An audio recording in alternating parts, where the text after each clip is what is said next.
prominent HBCU, uh, and I'm gonna keep it real.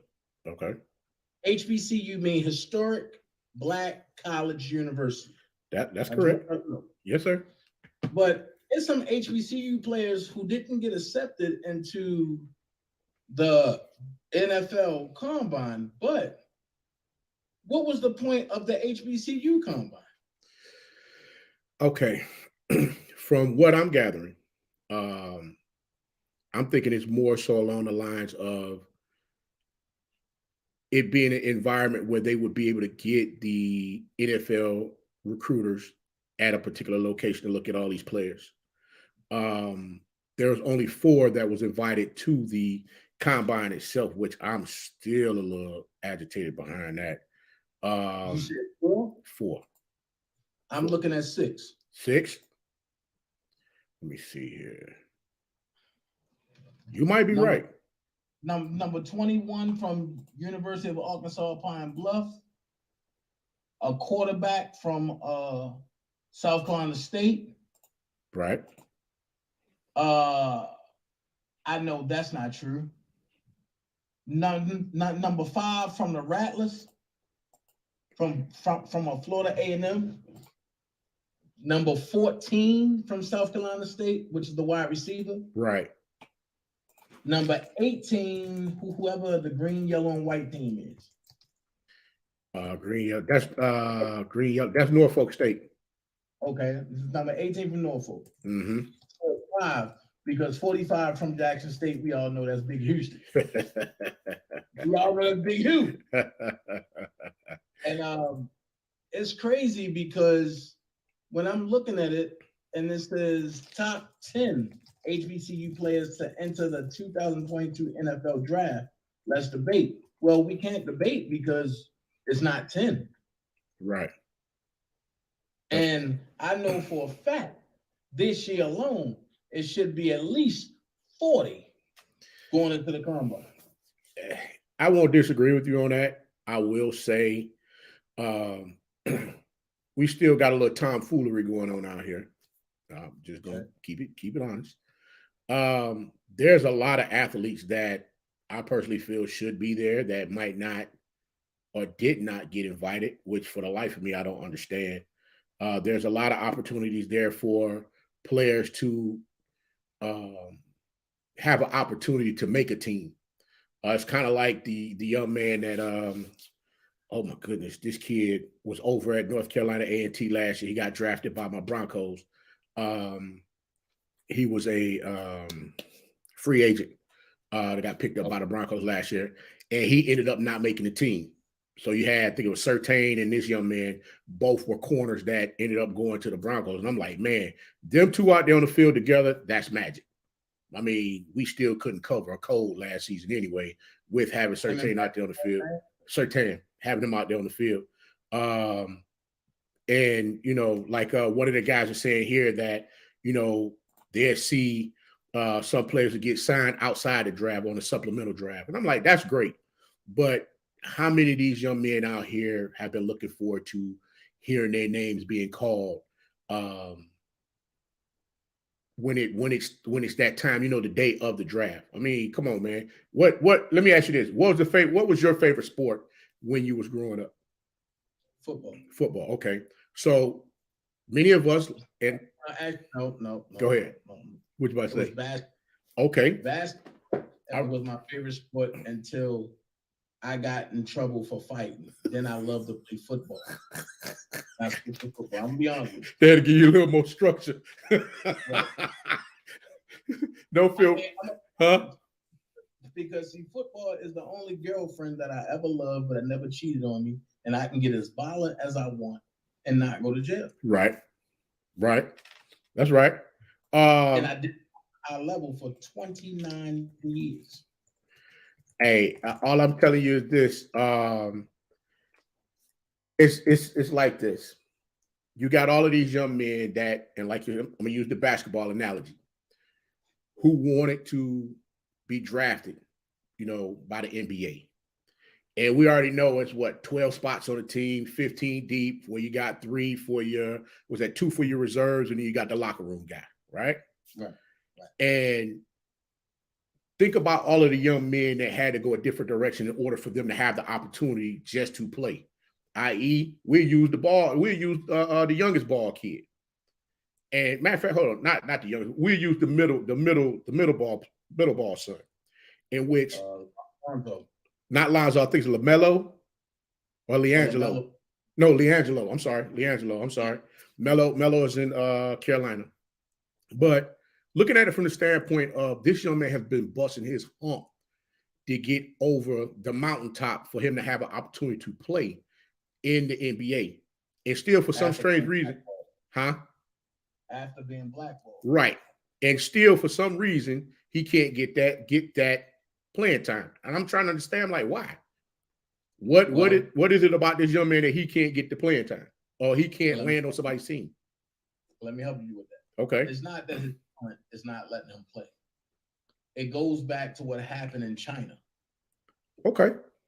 It goes back to when he was, but they tried to say that he was stealing when he wasn't. And because he fought it, it's, here's the problem. You know what I'm saying? Right. So.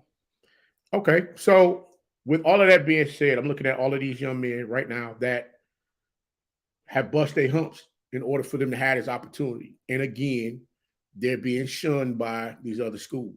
Now, my theory on this, and this might shake up a couple of folks and piss them off, but my thought process on it is simple. With everything that has taken place thus far in HBCU football, you see the ripple effect now that you got a lot of players that want to come to HBCUs to play football as well as basketball now. That's about to start. It's about to be an uptick on that as well. And when you put all of it together, you look at what's going on and you look at what Coach Prime just pulled off with the number one recruit in the nation. Now they want to say he's the number 3 because he chose an HBCU. Explain that to me. But we'll touch that later. I'm saying all of that to say you have to get folks to understand the fact that the money tree doesn't like when somebody else comes along and plants an even bigger money tree alongside theirs that's going to flourish out more money than what theirs has been flourished out before, because everybody is so accustomed to picking money off that tree. Well, i.e., our boys ain't really been able to pick much money off that tree. I'm just saying. So with all of that being said, you got a lot of people out here that's really agitated behind that, and they're really trying to do their best to push the narrative to try to keep them out. This is my personal opinion as far as what I've been seeing happening thus far. But you tell me what's your thoughts on it? As far as the money tree situation? No, just as far as just having the limited number of athletes that are able to participate. Hold on, let me check. Participate in the combine.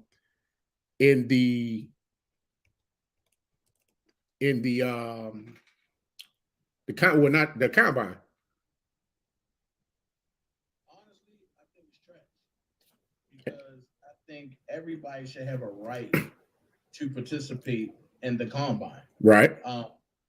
And no matter how you look at it, I think at the end of the day, if you made it that far and you busting your tail and you on the team and you the number one this and the number one that, then guess what? If you the number one this and the number one that, you deserve to be heard. Facts. You deserve to be seen. You deserve for everything out there to go according to plan. And the problem is a lot of people is not being seen, not being heard, none of that. Right. Let's take Felix Harper.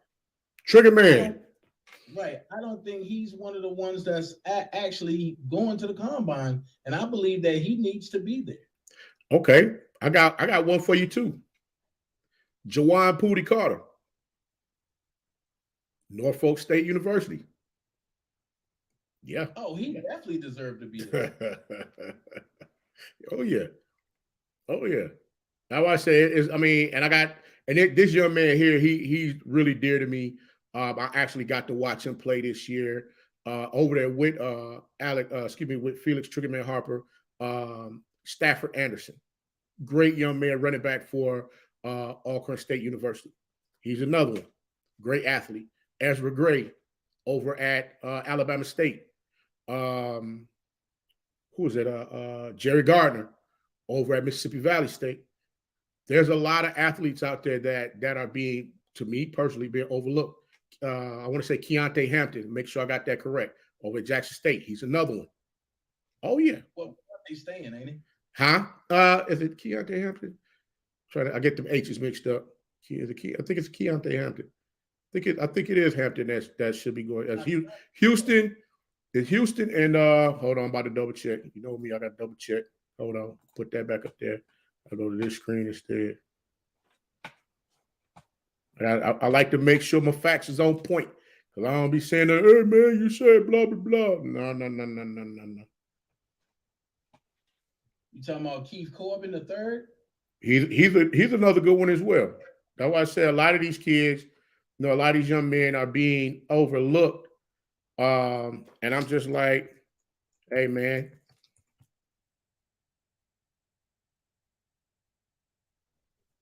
Hold on. Keith Corbin the third is definitely, I think he should get a wide outlook. I definitely believe that. Yeah, it's Keontae Hampton declared for the draft from Jackson State. So Keontae did declare for the draft? Yep. So how's that going to work if they haven't been to the combine? I mean, what they'll do is they'll have pro days. So I mean, it's like this. The last time that we did this, I was talking about how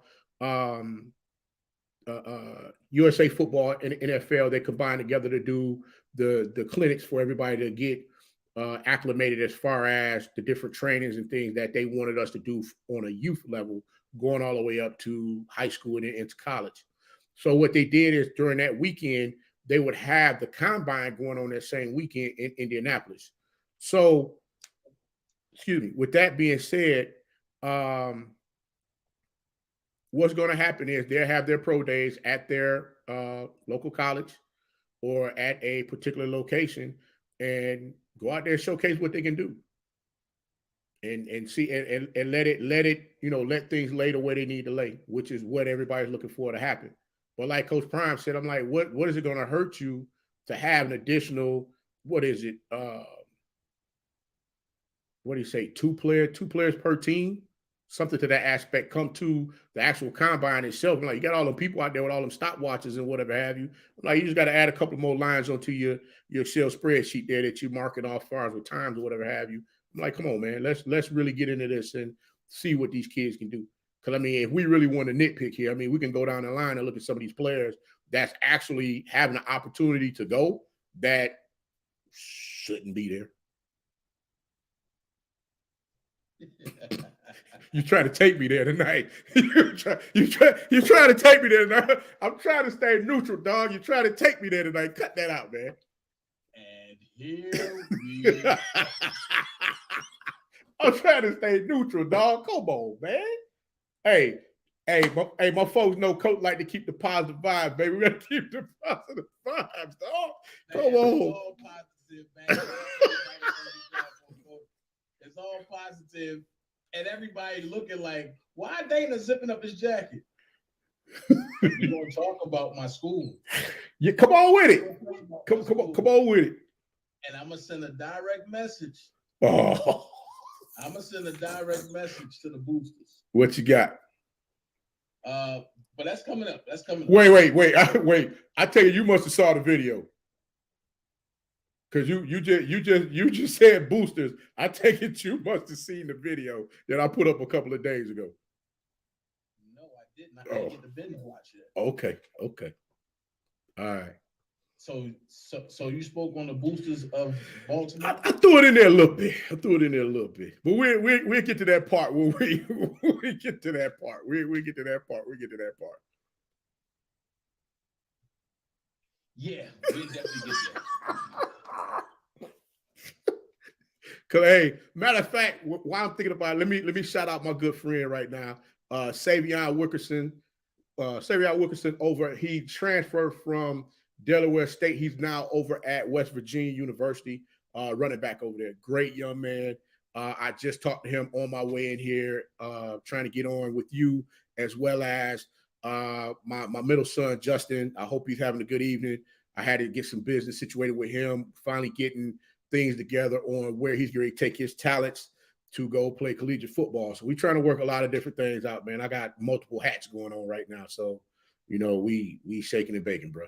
Shout out to Savion, man. I look forward to seeing you in that blue and gold. Hey. Yeah, maybe blue and gold. I want to see how fast you are, because you got to be fast and be over there. Hey. But for your son, I hope he going to the I love. No. We how they say, sometimes you got to put the plan to have the backup plan come with the backup plan. You feel me? Hey, Pop's got to move this thing how we got to move it, dog. We got to move the needle how we got to move it. You feel me? Yeah. Something like just something like that. What? Yeah, bro. Yeah. He's not at the I love? Nah. Hey, don't get me wrong. He want to go. He want to go.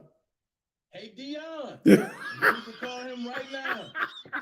Hey, Shador, I know you're watching. You can call Coach right now, Shador. He want to go. He definitely want to go. But like I said, hey man, I'm proud of my man. Like I said, we've been up and down the road, man. We was on the road this weekend. Went to school up in North Carolina, so we've been riding, do a little ride. Hey man, you ready to go? Yeah, these kids, they think they grown, man. They wanna do their thing, man. You know how it go. They want to have at it and do they due diligence. They want to be grown, so to speak. You feel me? So I kind of okay. The oldest one, he hit me up last week, Friday. He probably watched it too. What's going on, son? I got something for you too. But yeah, yeah. Hey. Daddy on the warpath right now. Only one ain't getting it is baby girl. She light work. She don't give me all the problems like everybody else. So we cool. Baby girl, like, nah, don't look in the middle of that. Nah. She just want to make sure I'm selling them Girl Scout cookies. That's all. She cool. So what do you think about, what is your opinion on Jackson State going to the Capitol? I love it. I'm gonna tell you why. Because it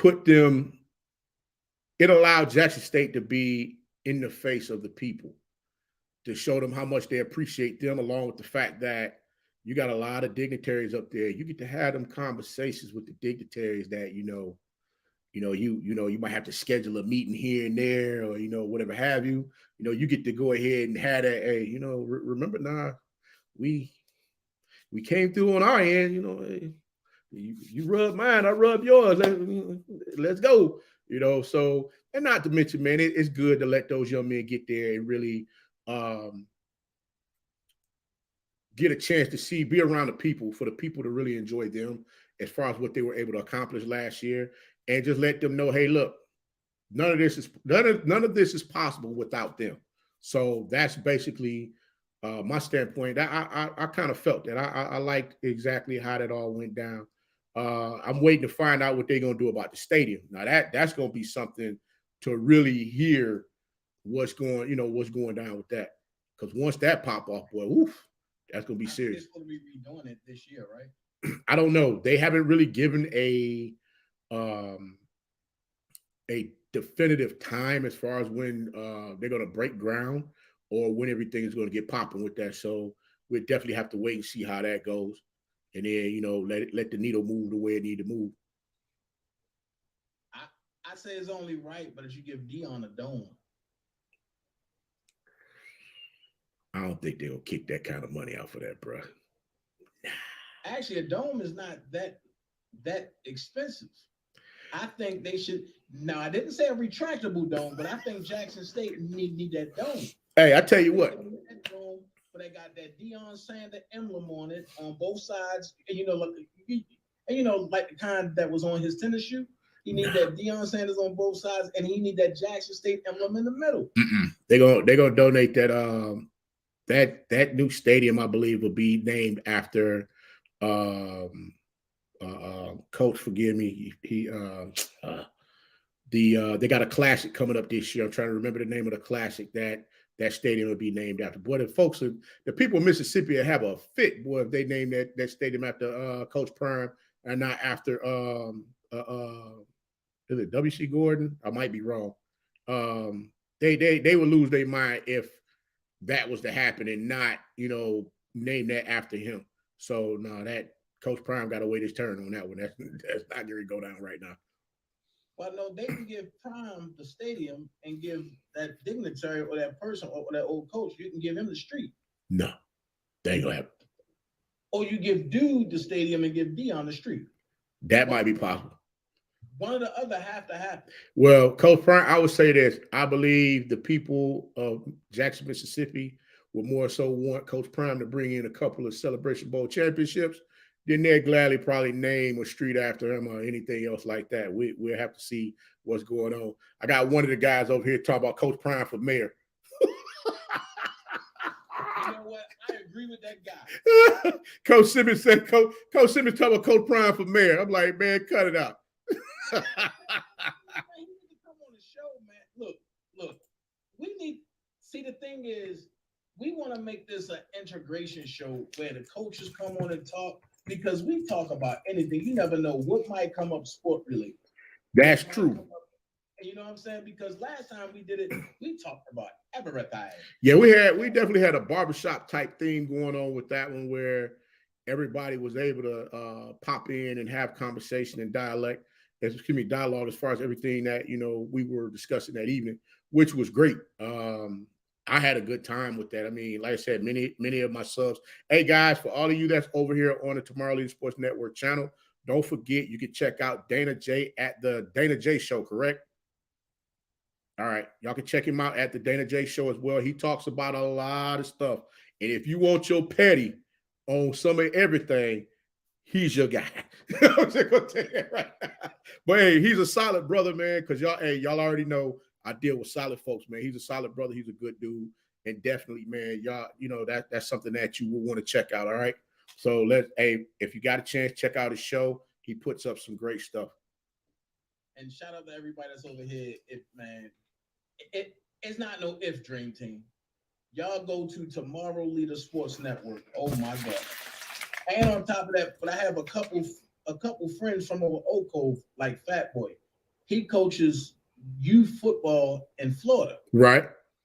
But I have a homie up in Baltimore. He have one of the strongest semi-pro teams, which is Parham. Parham have the Baltimore Canes. Okay. And you already know Coach Rowe to have the Cap City Seahawks. Right. And that's what I'm trying to do. I'm trying to make it so that coaches everywhere, players everywhere, jump on and just talk about things. Last time we talked about for the state of semi-pro football. Right. At the end of the day, let's keep it here. It's a lot. It's a couple NFL players that played semi-pro. Facts. Like Tyreek Hill. Facts. Matter of fact, if his coach in Alabama ain't tell him, look, go to that tryout, and we wouldn't have heard about a Tyreek Hill. Right. You're right. And he went and smoked everybody up in Kansas City. Yeah, he said in sweatpants. Yeah, he's still waving at folks as he take that thing to the house. So what can you say, man? What can you say? Man, but let's jump on. Yeah, come on with it. Man. Let's just jump on this. You know what I'm saying? I'm very disappointed. And I'm going to open some nuggets that a lot of people don't know. Okay. I still say this. Coach Earl Davis should be the running back coach forever at Morgan State. I'm going to say it again. And if you think I'm lying, just look him up. Earl Davis. He played in the HBCU in Louisiana, and he held the rushing title in Louisiana. That's the first person in an HBCU to run for over 500 yards in a game. And I didn't say run for 500. He ran over 500. Okay. I don't like the way they did him at Morgan State. They actually stripped him of being a running back coach. And I'm going to say this. Without Earl Davis, and I'm going to go here. Without Coach Davis, Earl Davis, I called him my pop-pop. Love the man. I will always love him. He put up with my bull shenanigans when I got to Morgan, and understood. Say. That's all I'm gonna say, man. Man. Let me ask you this: for a coach of that magnitude to be able to reach you, to have you speak out, for you to just lay it down without it being any type of turmoil, well, not necessarily turmoil, but like any type of backlash or any type of you're not interested in speaking. You know how a lot of athletes nowadays they're getting that vein where they have that attitude where they're unapproachable. You know what I'm saying? Unapproachable leads to being uncoachable. What was it about that coach that was able to break through that barrier? Not saying you had those type of barriers up, but he was able to break through the barriers to get to you, for you to be able to relate to him. All right. Well, I'm gonna say this: being in the situation that I was in, but I went from banging to Rob paying for my college, and then when I got to college, I still had the street mentality. Okay. So when I took his class, I'll never forget it. His class is like in her gym, and you go downstairs, you gotta go down these long steps. I was going down to the steps, going to the weight room, going to the separate weight room, rapping DMX.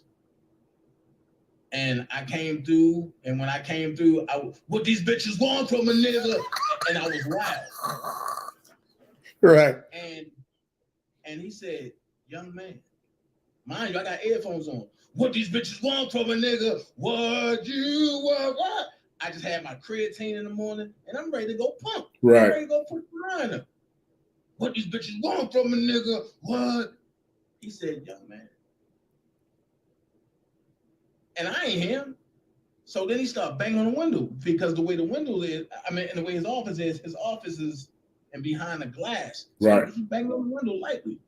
I still ain't here. So another dude grabbed me and was like, yo, Coach D wants you. I said, what? Man, what? Man, I'm about to go put some weight. Man, touch me for.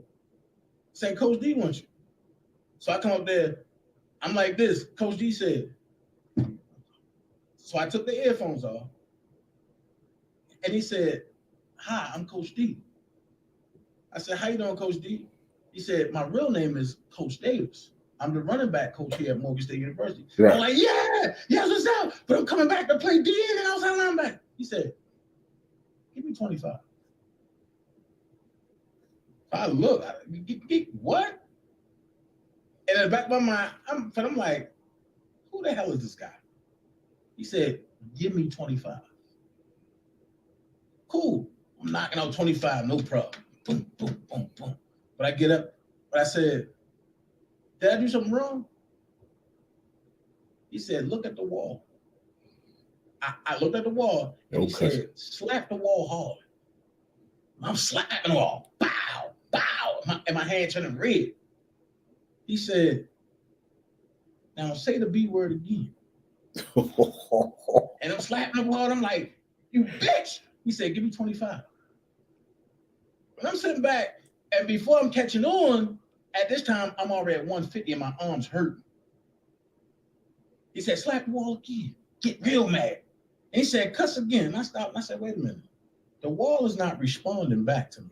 Boom. And every time I cuss, I do push-ups. He said, a teachable lesson comes out of hurt, don't it? I said, yes, sir. And he said, so when you walking around calling people bitches, saying what these bitches want from a nigga, they look at you as being that ignorant nigga. Right. And I said, huh? And he said, anybody can be ignorant, and anybody can be a nigga. But it's bad when you put an ignorant and nigga together. Facts. At that point, I said, yo, this man kicking knowledge. So then I went from what these bitches want from a nigga to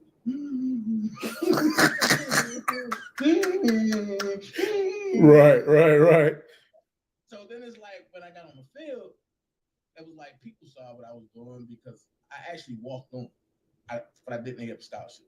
People saw what I was doing, but I had a learning problem because by me having dyslexia, it's like I learned different. Right. So I'll start picking majors out the woodwork, and it's like, but by this time I had like 3 different majors. So I'm like, yo, I'm never gonna graduate, bro. Right. And then the best thing I had is when I had my counselor in Coach D's office, and his counselor name was Mr. Jeff, and he broke down my classes for me. He said, look, you got classes you taking that you don't even need. What are you doing? Right. I said, I never had an advisor. And the thing was, when I heard they stripped Coach D of the running back coach, I looked at it 3 ways. Everybody that made it to the NFL out of Morgan State University was because of Coach Davis. Got you. Nobody else. Got you. The prospects didn't come to Morgan for pro day if Coach Davis didn't reach out to Olive Branch. So now you're taking something away from the kids that's going to the league. On top of that, you're taking away a perfectly good mentor for people who just need that extra molding when they first get into college. What are you doing? You're setting them up for failure. Facts. A person like that, even when he retired, you keep him around for motivation. Right. And a lot of people, I mean, let's look at Bradshaw Littlejohn. Let's look at Jesus, the Colts and Buffalo running back, Chad Simpson. Let's look at Shanko from Minnesota. All of them got a look because of who? Coach Davis. Facts. And now you're telling me you go from Coach Hill, and we all know why Coach Hill not there no more. But look, Coach Hill was just a man. Right. Kid, I'm believe that did. Coach Hill was just a man. Right. If you throwing it to him and you're an adult and you're in college, he gonna take it. Facts. I don't care if you're playing on a women's basketball team or if you're the cheerleader or if you're the cheerleader overseer. Right. If you throwing it to him, he gonna take it. Right. If both of y'all single, hey, it is what it is. Hey. So I'm looking at it crazy because, and you let Coach Hill go, okay? Then you bring in the guy that you run off. Who? Wait a minute. The latest guy. Talk Wheatley. Boy, come on with it. Come on with it. You playing with it. Come on with it. You ran Tyrone Wheatley off. Why? You're not the one that Jake Paul knocked out. So why would you run off a person that's doing something good? Okay, you ain't select Baltimore hometown. Watch this. Coach Hill. And I'm going to tell you the class that I was in. We seen Roderick Wolf. We seen Chad Simpson. We seen Bradshaw Littlejohn. And we seen Curtis from Buffalo, New York. And we seen a lot of them folks. But watch this. None of them, except for a few, got a real good look. True. Why? Chad, third string running back, turned heads by returning kicks. I asked Chad, I said, yo, you one of the ones that made it to the next level. We stopped at the practice squad. You made it to the next level. How does it feel getting hit? And you know what he told me? Every time I got hit, it felt like I was in a car accident. There was some serious hitting going on. Oh, wait, Shanko said the same thing. Right. And I'm sitting back like, huh? He said, yo, every time I got hit, I felt like I was in a car accident. He said, I never forget it when we played Baltimore and I cut back into the arms of Ray Lewis. Only thing I did was pray. And I said, which Ray? And he said, 5 years out before he left Ray. I said, oh, the demon. That's who you met on the field, the demon. So I'm looking at it like, and when people like, oh, he washed up, he a bum. I'm talking about these people in semi-pro, these young boys. He washed up, he bum. Yo, it's not that they washed up and they're bum. They still trying to give you something, but look at their track record. Right. Me personally, I have 9 semi-pro rings. But that means I've been to the mountaintop 9 times. Right. I was part of a squad 9 times and got highlighted. But I had a little dude tell me, oh, you don't got that step no more, you're a bum. Okay, so what I forgot, I still know. I can jump out there and play multiple positions. Right. But the hurtful thing is, my number one position that I love to play is special teams. And like I tell everybody, and they be like, wait a minute, why you like special teams? I'm a special person. Yeah, you on a suicide mission. Thank you.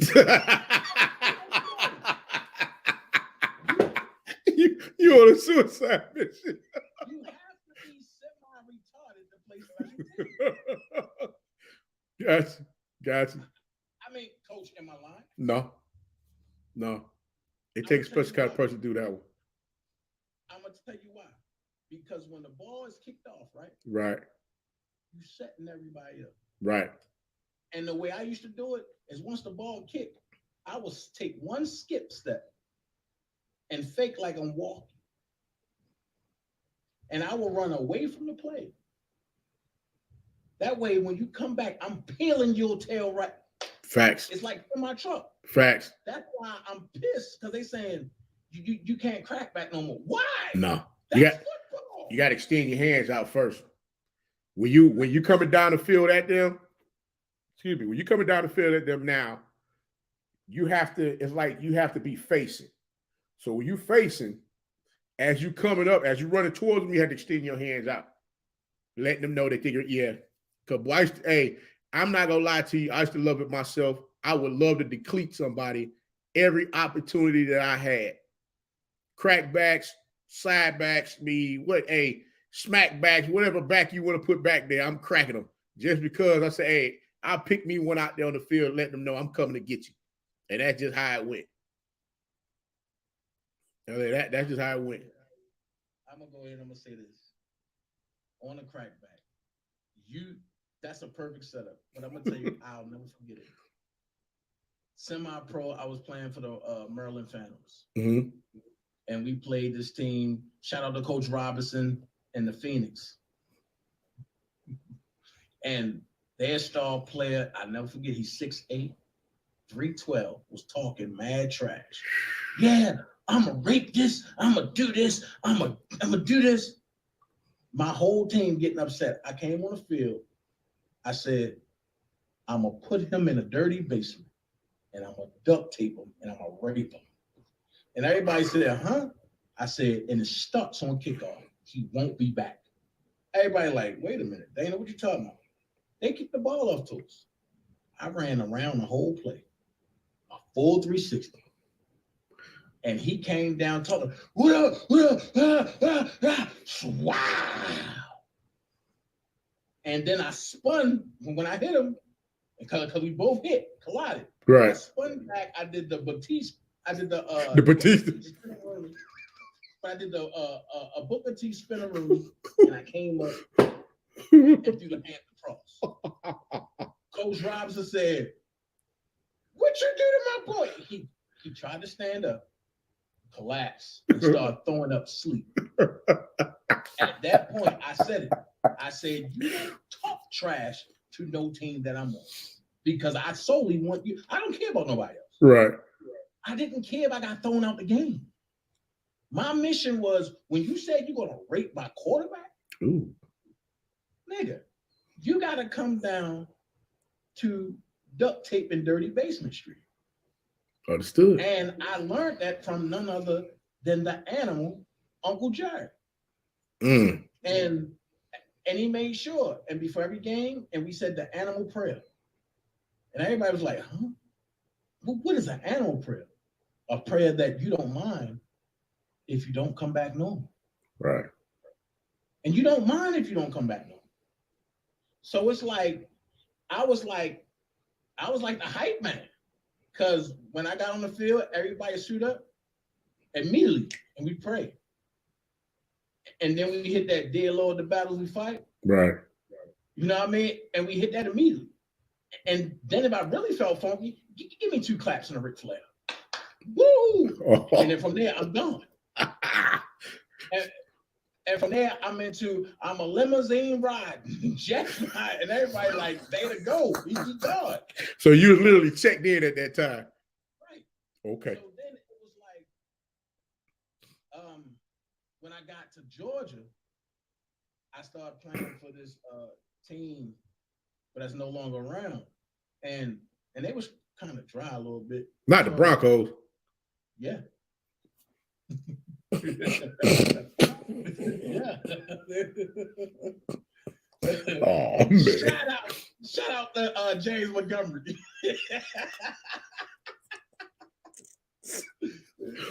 I mean, I can play a little clip and you can see me decleating somebody up at Cam Newton's old school. Right. Oh, you talking about Westlake? Yeah, you see me decleating somebody up there, but they thought that I was retarded, really, because when I got there, I said, "Yo, everything I say, just repeat after me." And they was like, "All right," and I just did the whole hurricane chant. Kill, kill, kill, murder, murder, murder, kill, kill. Man, James Montgomery like, Dana, what are you doing? Right. Like, hey, man, I need you to relax with some of that, bro. I mean, I went through the whole joint. I had parents look at me like, this dude talking about kill, murder. But that's how you got, we had to play the Horsemen. I think I heard it too. Man, that's not a walk in the park. Then we had to play Coach Holmes and them and the Cardinals. That wasn't a walk in the park. And then at that time, he was playing running back. Ooh. So he like 6'9", 350. Man, look. That's a load. Right. So it's like, one thing about me is that I did some things, and then it's like, when I got mad, I go play for a rival team. Yes, right. The Broncos beat the rival team that I played for 50-0. Mm. But I got my hits in. Right. And from that point, they like, Dana, you come back home? Because we don't want to feel this no more. Like, man, oh man. So I was going to retire, but I'm taking one more year over to the Georgia Titans. And the most hurtful thing that I'm going to have to do is watch somebody else play special teams. Mm. Because I just don't have it in me no more to play special teams. So what I'm going to do is I'm just going to play the dark side. So I'm getting right to play DN. Right. But if I got to get on that O-line. You got a couple plays left for you on the D-line, bro? Huh? Man, look. And we need some. Nah, I'm retired, bro. We need some.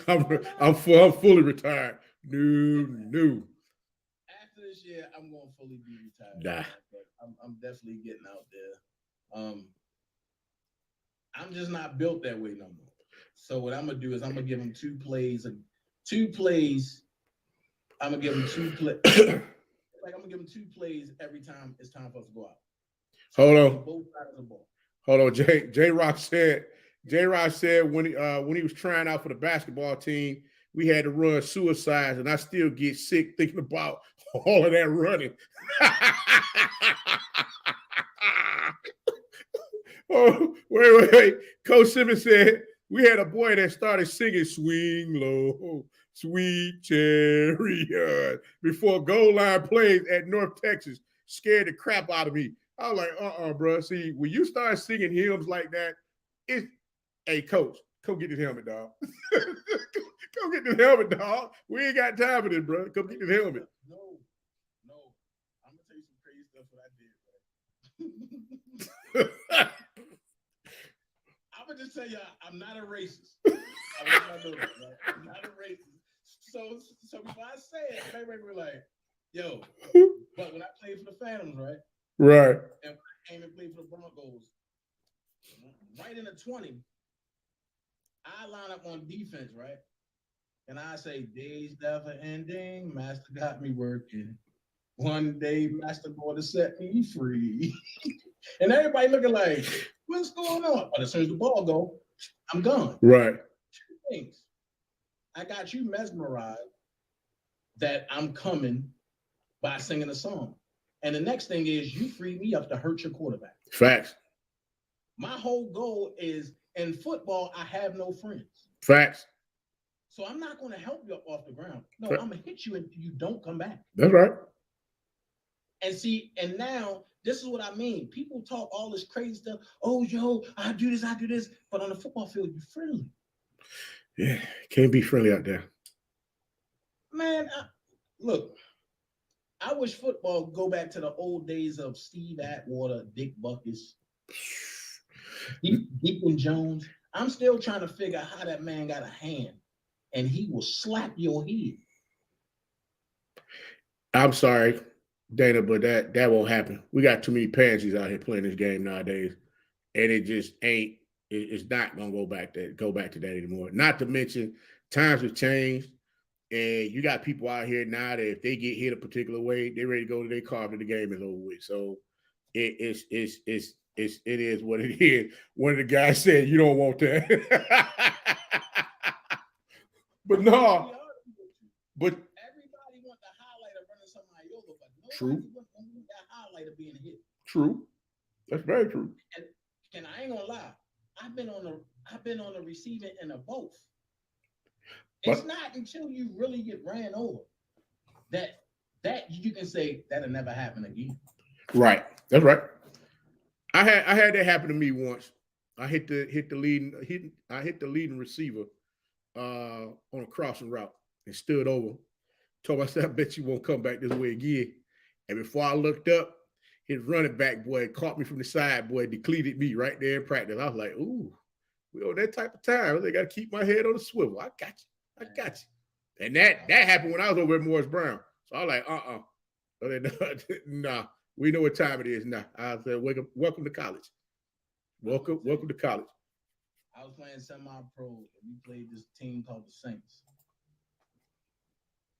I never forget it. A boy named Black. Mm-hmm. He's about 5. He about 5'8", 5'9", about 220. I lied to you not. This dude must eat weights for breakfast, lunch, and dinner. Wait. Guys, Gibbs said Dana wasn't trying to say the name. Dana wasn't trying to say the team name, but he came out with it, laughing out loud. I'm just saying, like, dog, we played the Saints and Black. I never forget. He said, "Don't say it. Don't say it." I'm skipping around, warming up. This dude walks down to the goal line, right? Mm-hmm. This is the first time I ever seen this in football, period. And I've been around football all my life. Right. This dude put on a weighted bodysuit with the weight showing and sprinting with it. I said, oh, what is that? Everybody like, yeah, that's a person. No, what is that? Right. That's not normal. That's a cyborg. That's not normal. So I said, okay, he come this way, I'm laying the boom. That's the reason why I will not wear a Riddell Speed helmet anymore. Ooh. I went straight up with him. I had not a concussion, but I had a migraine for 3 days. The rest of that game and 3 days after. I'm cool on that. Nah, bro. But now back to your college though. Morgan State. All right. In a nutshell, the good folks up there was giving Coach a little, giving them the blues about where he was recruiting from. These are just reports that were coming out, here and there. He picked up 2 kids from California. He picked up 2 kids from Detroit, not Detroit, from Michigan, 2 from Florida, and 1 from Texas. And they were upset at the fact that they didn't understand why didn't he go get any. Oh, wait. What? Hold on, Coach. J-Rock, am I saying what I think I'm saying? Georgia State University versus Jackson State on September the 7th? That's Grambling State. That's Grambling State. Where? That's Jackson. That's gonna be a Jackson. Hey, J-Rock, I don't know if that schedule is correct yet. So I should have something coming on that soon once they drop it. Because they had a lot of stuff going on with this daggone this really gonna get you started. That Southern Heritage Classic. Wait. Let's finish up with Morgan State first. Morgan State. This is the thing. Morgan State. There's a lot of folks up there that got upset with where Coach Wheatley was going to recruit these players from, and for some strange reason, I don't understand why everyone up the coast has this. If you can get to them with a tank of gas, then hey, let's go recruit that way. And Coach Wheatley was like, "Look, man, we got to step outside the box. They already got a young team. He got a bunch of freshmen that's on that team. He has a few upperclassmen at some key positions, but he needed to go get some players and bring them into the program." Well, people got a little upset about that. They got a little upset about it. And basically, he just went on ahead and did his thing. The Broncos came along. There was a coach that he used to coach with. He decided, hey, he's going to go ahead, take his talents and go back to the pros for some strange reason. I'm like, and still haven't got any updated information on why did that happen. He's been there 2 years. He's only been on the sideline. He's been there 3 years. He's only been on the sideline 2 because you got to remember the pandemic happened in 2020.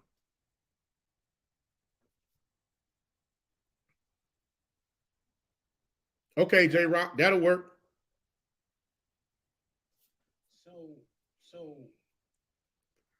So the boosters ran him out of Baltimore?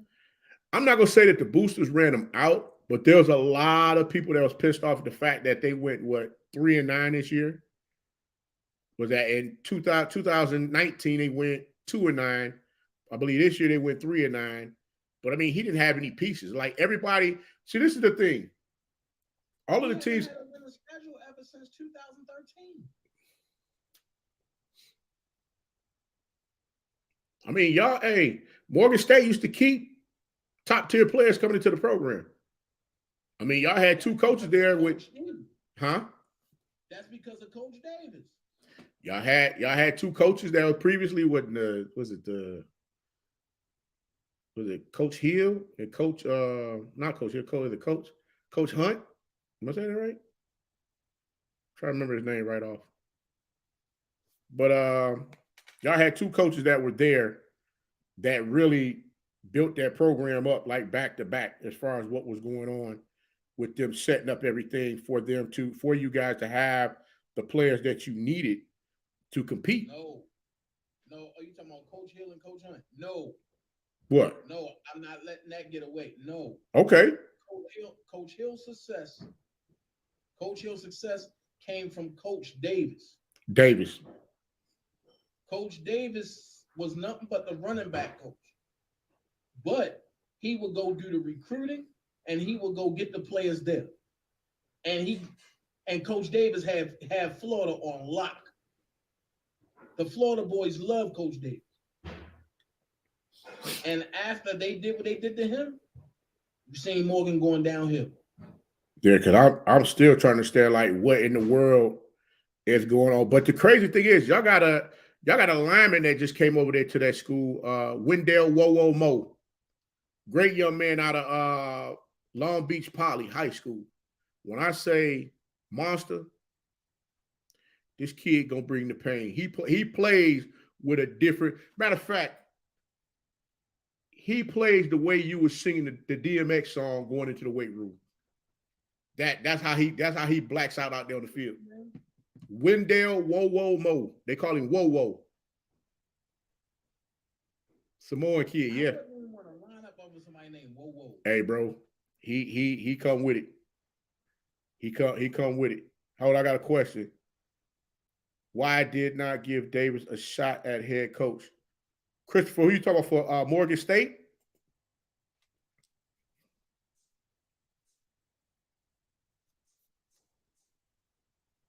He said, I assume local talent helps fill the stands. That's true, too. I can agree with that. Because, like I said, there's a lot of folks that go with that as well.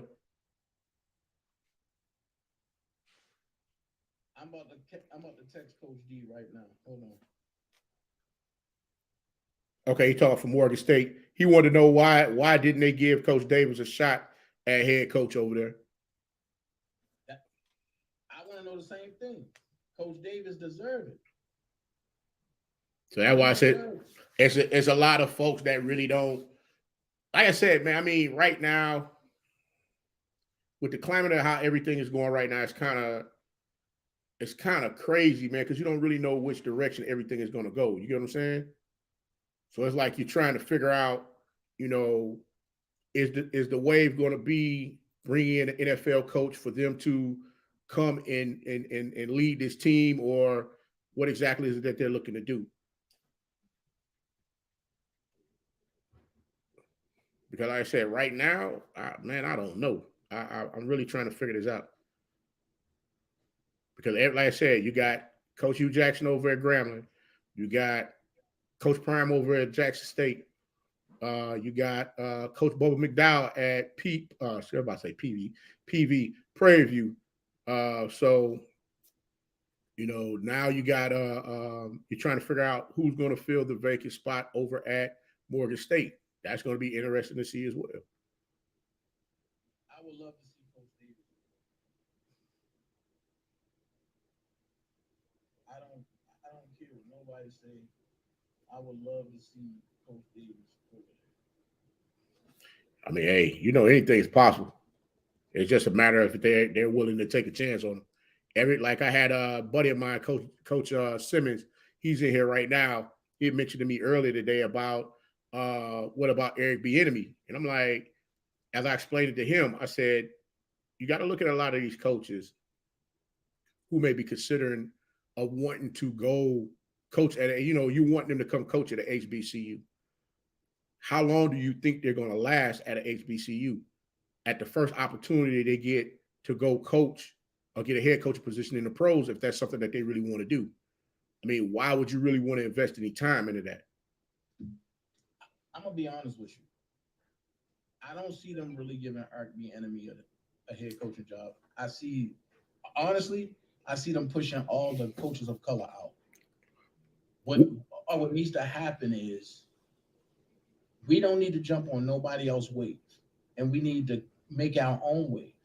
And the Super Bowl halftime show showed a lot of defiance. If we as a people stand together, we can build our own. Prime example, I'm going back to it. A lot of people say Antonio Brown's a prima donna, but when he walked out, everybody else should have walked out. But people looking at it like, man, he a fool. I ain't doing that. But why not? Why stand there and continue to play when he was told that he's fired on the sideline? Facts. He did what he was told to do. They told him to leave. He took off his stuff and left. So everybody made that, oh no, he's a problem. He's this, he's that. Why he's a problem? So now watch this. He's a problem, but Kyler Murray's not. No. I got to disagree with that one. Kyler Murray is getting I've been on my fasting here, limiting my cussing for a little while now. You feel me? So I'm trying to make sure I put the right word in there. I ain't cussed today. Good thing.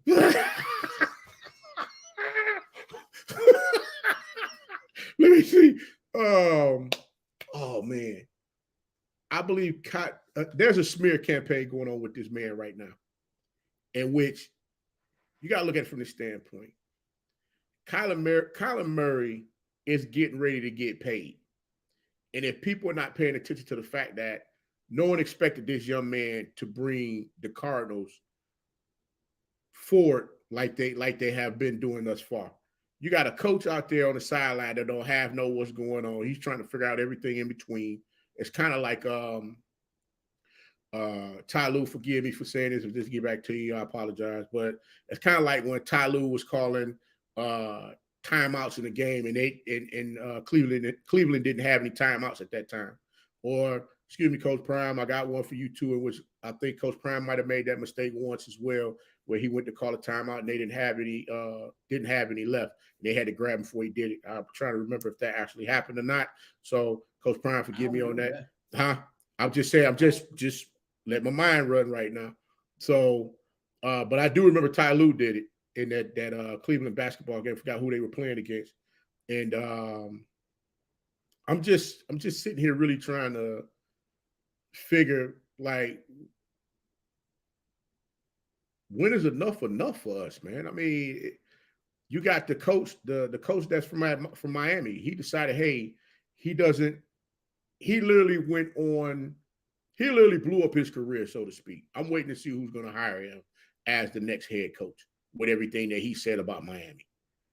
And now you got all of this chaos going on, but now they're hiring black coaches again. So where does that leave us? You get what I'm saying? You muted, bro. Yeah, I'm gonna say this, man. The whole thing about the black coach thing, right? Mm-hmm. I seen this coming a while back. You know what I mean? And it's like they want to isolate us as people into one sector, right? But they want to use us as the mainframe for their sector.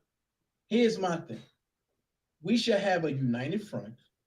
Whereas that, if you can't accept who we send to the HBCU combine, you shouldn't be able to accept nobody. But it goes back to the Bear Bryant effect. And everybody wonder why I don't like Alabama. Bear Bryant said it. At one point, Bear Bryant said, I don't want no nigga playing on my team. He got out there and got spanked by USC. Sure did. He turned around and told his coaches, I don't want not that nigga leaving Alabama or surrounding areas. I want him here at Alabama. That's right. And now look what you see. And because people don't know the history, oh yeah, I love Alabama. No, stop. No. Why do you love Alabama? Why can't you love Alabama State more than you love Alabama? Picture this. What if Alabama State had the recruits that Nick Saban had? It's funny you say that, because when you look at it like this. When you do a search for Alabama State, you pull up Alabama.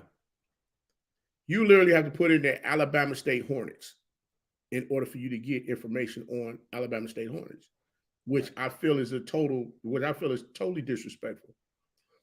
But I agree with where you're coming from, because there's a lot of people that don't quite understand, like, all of the trials and tribulations that we've had to go through in order to just become a part of what's going on. You know, it's just like with Bo Jackson. Bo Jackson had the opportunity to go to Alabama. He chose Auburn over Alabama. Why? Because Bear Bryant wasn't going to play him. So I'm like, where does that leave you? I mean, it's just it's so much chaos that goes on with all of this stuff. People don't quite understand that. When you dive deep into all of this stuff to find out what's really going on, they don't get it. It's kind of like right now with HBCUs, where we have so many folks that you would rather cut down. You rather cut down the daggone community of what the HBCUs is looking to do to make a point instead of pushing it forward to lift it up. Because what people don't understand is it's more than just us watching. Like a lot of folks, when you do your commentary about a lot of other things that you talk about, they'll be like, "Oh, I'm in the bushes. I'm in the bushes watching." And sometimes the boo birds might come out and have something to say, because they may not agree with your take, and that's fine. There's nothing wrong with that. But to be able to disagree healthy, have a healthy conversation where you're able to disagree is one thing. To just come back and just really just want to lambaste, a program or person or, whatever the heck they got going on. I'm like, it's sad, man. I mean, if we're not going to build this up and push this daggone HBCU community forward, then who's going to do it? Because look at it like this. It's just like South Carolina. I probably got the wrong Carolina, but one of the Carolinas, they had everything that African Americans asked for. We had our own restaurants, we had our own bus services, we had everything that we need to do, taxis, all of that. But we didn't want to go with that. We wanted to go with the other. And as soon as we started wanting to go with the other, guess what happened? You got all this chaos going on. So it's always been a problem that we can never accept what we have or what we built for ourselves. It's more so we want to deviate and go over here to be accepted instead of just saying, hey, look, we are accepted amongst ourselves. And even amongst ourselves, we still have people that don't want to accept us. So I guess that kind of, ties into everything that's going on from that standpoint of where we are now with the divide. Here's what I'm going to say, and I'm going to go ahead, Coach. And I'm going to stand on this. Mm-hmm. Because Coach Davis, and I'm going back to it, because Coach Davis is an upstanding guy.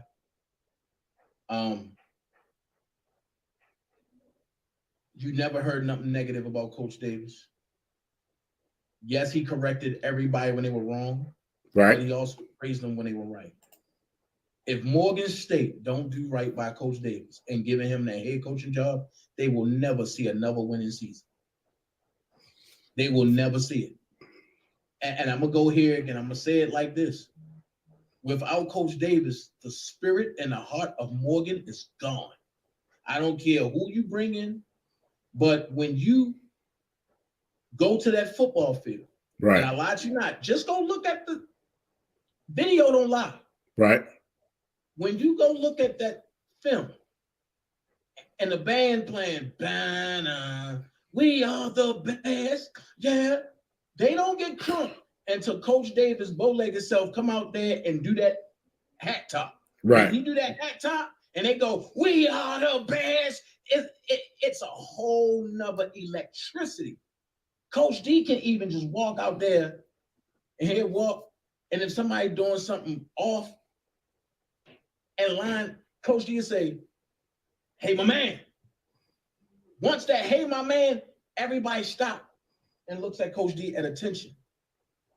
Any man that have that type of command and don't got to raise his voice and want to see you progress. Right. Why wouldn't you give him a shot, a fair shot at that? I'm not talking about no 1 year and then, oh, no, you ain't go nowhere. No, give him the shot, and you gave Coach Hill. I can see because that. Most of the players that came through Coach Hill came from Coach Davis. And the only reason how I know is because on the days when I got put out of class, I was sitting in that man's office getting lectured. Right. And getting lectured like crazy, and I would hear the calls coming in. Uh-oh, call coming in. He calling you right now. Yeah. I would hear the calls coming in. And when the calls come in, it's like, look, I got this. Yo, I just love good people, man. Facts. And I mean, and Coach Davis is such a good guy to the point where I really believe Morgan is overlooking their potential gem. Even if you don't want to hire him as a head coach, make him the assistant coach and let him recruit. But see, that was why Tyrone Wheatley was there. But they ran him off. And they ran him off. Why? Because Coach Davis is not there. Coach Davis should have been the head coach, and when Hill left, well, Hill ain't leave, but when Hill left, he should have been the head coach then. What about you talk about Dr. Hill Ely? They talk about bringing him back. I seen a couple of folks leaving the comments talk about bringing him back. Hit the mute, dog. You muted. Bring back who? Hill Ely. Never at Morgan State again. Why not? I will never air out dirty laundry. But he will never be able to come back. We'll talk about that offline. Hold on. Christopher said, build up HBCU football as their money in college football. The SEC as a conference made around $77.8 million. Well, hold on. Let me respond back to that. Check this out, guys. In the SEC alone, they going to get a payout to each. Each school is going to get a payout that's going to be retarded. I forgot the actual number, but it was more than the like 50-something million that they got before. So check this out. Check this out. I did a video on this probably about a year and a half or so ago. What happened was when the pandemic hit, all of the different colleges and universities, they were slashing like different sports to make sure that their books stayed in order because they were trying to make sure everything was within budget. Well, the crazy thing was the SEC, they had money. So they made sure that if their colleges and universities was in some type of trouble, they could go ahead and fund them out the money to make sure that they were still able to stay afloat and do all the things that they need to do without it being a problem. But for us, we sit there looking like, yo, where the money coming from? Nobody knows. This is my thing. We J-Rock stupid. He said, Coach Walker. He said, Coach Walker, Dana, your thoughts on Hugh Jackson possibly adding Art Brock? Woo! I love it. J-Rock, ooh. I'm gonna tell you why, J-Rock. Got me choked up. Because one of us is giving one of them a chance of redemption. How often do you see that happen in the southern states? Hold on. Christopher said that's a lawsuit waiting to happen. Christopher on the chain, boy. Chris gives zero. Chris giving zeros over here like. Look at it like this. Cut it. It's a new chance to be redeemed by a brother.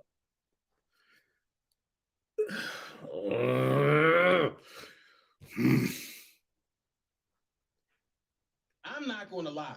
J-Rock, you gotta be kidding me, man. Y'all trying to put me in the hot seat with this because I'm about to let one fly, boy. Like, ain't no cussing. And remember, we on the no cussing fast. But if Coach Davis come back to Morgan, I guarantee you the winning streak will come back. All right. J-Rock, I'm gonna try and tackle this one, bro. You got me with that one today, boy. Hey, matter of fact, hey, J-Rock, I'm gonna do this for you just so I don't cuss. GS, you. I thought you knew. So, all right, hold on. Let me get this together, man. Golly. All right. I'm gonna keep it a buck with you. I'm gonna keep it a buck with you. I don't think it was a bad idea. I just think that it's a lot of we wouldn't get that type of opportunity. And the crazy thing is, like Coach Simmons, good dude. He and I, we talk all the time about a lot of this different stuff. And he's in Texas. And basically he was saying everybody's crucifying this man for something that he was not convicted of. It was just allegations. So I don't really know everything from go ahead, I can't hear you, bro. No, go ahead. I can't. Wow. I said, I can't, like I said, I don't have everything in front of me for me to really jump into like the actuals as far as okay, this is what they're saying as far as with this guy. But I'm gonna be real with you. Him coming to coach. I'm kind of I'm fine with him coming to help them out. Yeah, you're right. And J Rock says not official. That's correct. It has been announced though. But this is the one thing though, I will say this. Coach Hugh Jackson has coaches in place that will go do the recruiting for him. He got 2 recruiting specialists that ain't nothing to play with when it comes to recruiting. One came from the University of Houston, and I forgot the other coach where he come from, but both of them are good brothers. And Coach Hugh Jackson can get out there and he can recruit with the best of them as well. So I would definitely say that if anything, they will gradually ramp him up as far as with allowing him to get out there and really be able to get into those living rooms to have those conversations with parents, because you already know that those questions are going to come up. There's no way getting around it. Those questions are going to come up. So, I mean, from an offensive mind standpoint, boy, it's going to be fireworks over there at Grambling for sure. For sure. So here's what I'm gonna say. Because Grambling still got to beat the I Love Jackson State. This is what I believe should happen. I believe the MEAC and the SWAC should join, and it should be a North and South. Because right now, the MEAC is dead. South Carolina State winning it for the next 5 years. I don't know. You got to hold on. That back to. Let me go back to the other comments so I can make sure I clean that up. Christopher comment was about was he saying that a lawsuit was waiting to happen for Hill at Morgan State if he became the head coach. Oh yeah. Oh yeah. Hey Christopher, we got to talk, bro. We'll talk offline. Christopher got to talk together. Oh my God, no. Look.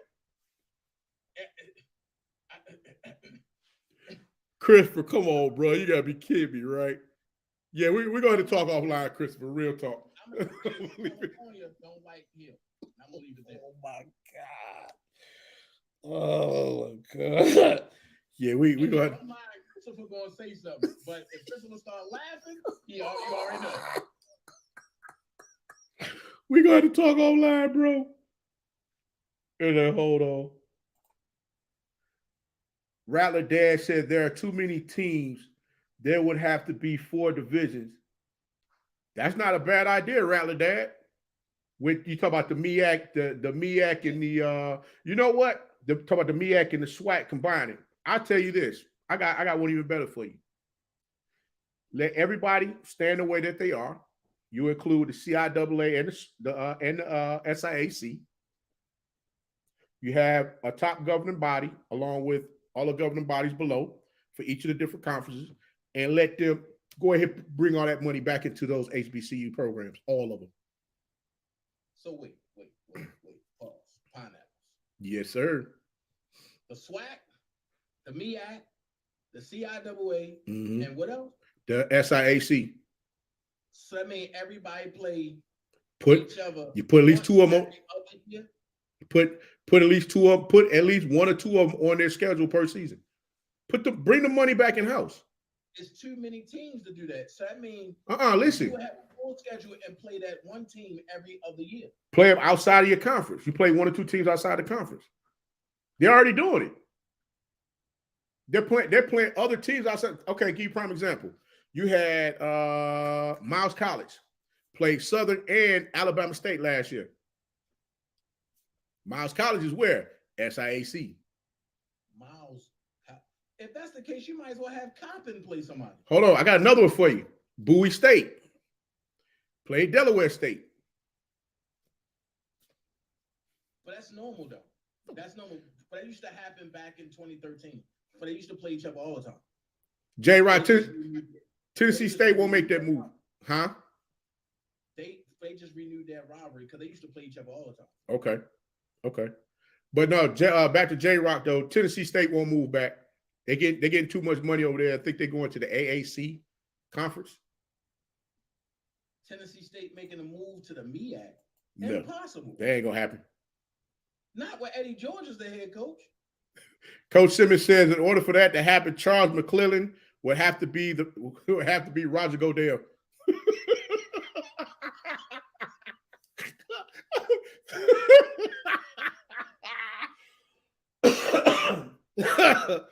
Boy, Coach Simmons ain't got no sense, bro.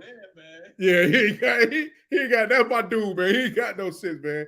Hey guys, if y'all new to the live stream, make sure y'all check out Dana J at the Dana J Show, and also check out Coach Simmons at the Coach Simmons on YouTube. All right, guys, y'all make sure y'all tap in with them as well.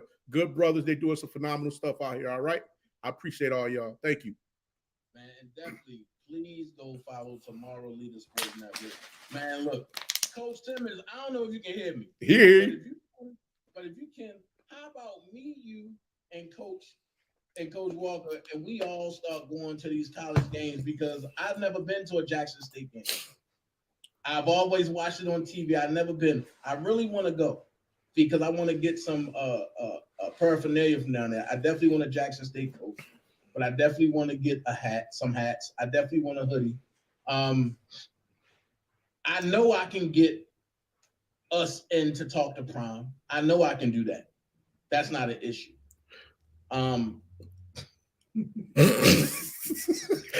Coach Simmons, be quiet. I hear Coach Simmons typing already. Get your fingers off the keyboard, Coach Simmons. No. Oh, Shador just texted me and said, "Yo, just shut up sometime." Hey, look, listen. This Christopher said I can rock with the pulling the resources, but think we can still keep them separate with SWAC, MEAC, and FCS and CIAA and SIAC in Division II. I agree. But there's no need to keep them separate, though. The thing is, at the end of the day, the MEAC is dying, bro. I'm not disagreeing with that, but I'm just saying. I'm just saying. And if I'm not mistaken, I probably might have this wrong, but I'm gonna throw it out there in the atmosphere anyway. So if it's wrong, guys, I need y'all to make sure y'all correct Coach, because I don't have no problem with you guys let me know that I was wrong about something. But if I'm not mistaken, I believe the old athletic director for Bethune-Cookman, I think he might be in the MEAC offices now, helping out, trying to get stuff back in order. I could be wrong. I could be wrong. But yes. Bethune will never go back to the MEAC. No, you got to understand. Bethune-Cookman, the old athletic director, he's not with Bethune anymore. He's gone. So I'm thinking that I think when he left Bethune-Cookman, I think he transitioned into the MEAC office where it's not, a real grind day-to-day type thing, where he's dealing with having to make sure everything is situated with the school. So, like I said, I could be incorrect about that, but that's what I thought I heard out there. So I'm just, Coach don't have no problem saying that could be wrong, but I'm just saying. Well, I'm going to say this to you, Coach. You've been holding out on some information on your alma mater. Who you talking, Morris Brown? Yeah. Oh, we rolling, dog. Y'all got a new field that's about to be built over there? I don't know about that now, dog. I'm wait to see. Look, I went down there to be nosy. So you went and checked out the stadium? Man, I went and checked out the school. I mean, we just went down. I just came down there from the school. They're going to build what they're building down there. They're building a where Griffin Hightower was at. They're going to build a hotel there. So I'm trying. Mm-hmm. Watch this. That's true. Mm-hmm. So I know you've been down there, right? But go to the athletic department and ask them about football. Watch what they tell you. In another 2 years, Morris Brown is going to be ready to jump back out there. Coach Simmons said, Coach Walker, cut the check to Morris Brown, bruh. I tell y'all what, this on my mama. Get them daggone, let Coach Walker get a couple of partnerships that's moving, and I get to 100,000, I'm cutting the check. I get to 100,000 subs, I'm giving that money up. I ain't even gonna lie to you, because I'm about to crank it out and do whatever I got to do it.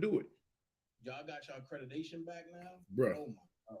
And it's out there in the atmosphere, so y'all already know what time it is. Now let's go. I'll put it out there. Let's get it. I feel sorry for fans.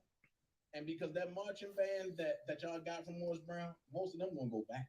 I'm telling you that now. Nah, I had an old friend of mine that she was a rattler, and she talked about how much she loved it down there, loved it in Tallahassee. So now they trust me, Morris Brown, if they're looking to move like that, they got some tricks up their sleeve. They'll get them kids, because there's a lot of kids that's at the high schools and surrounding areas that would love to come over there and play.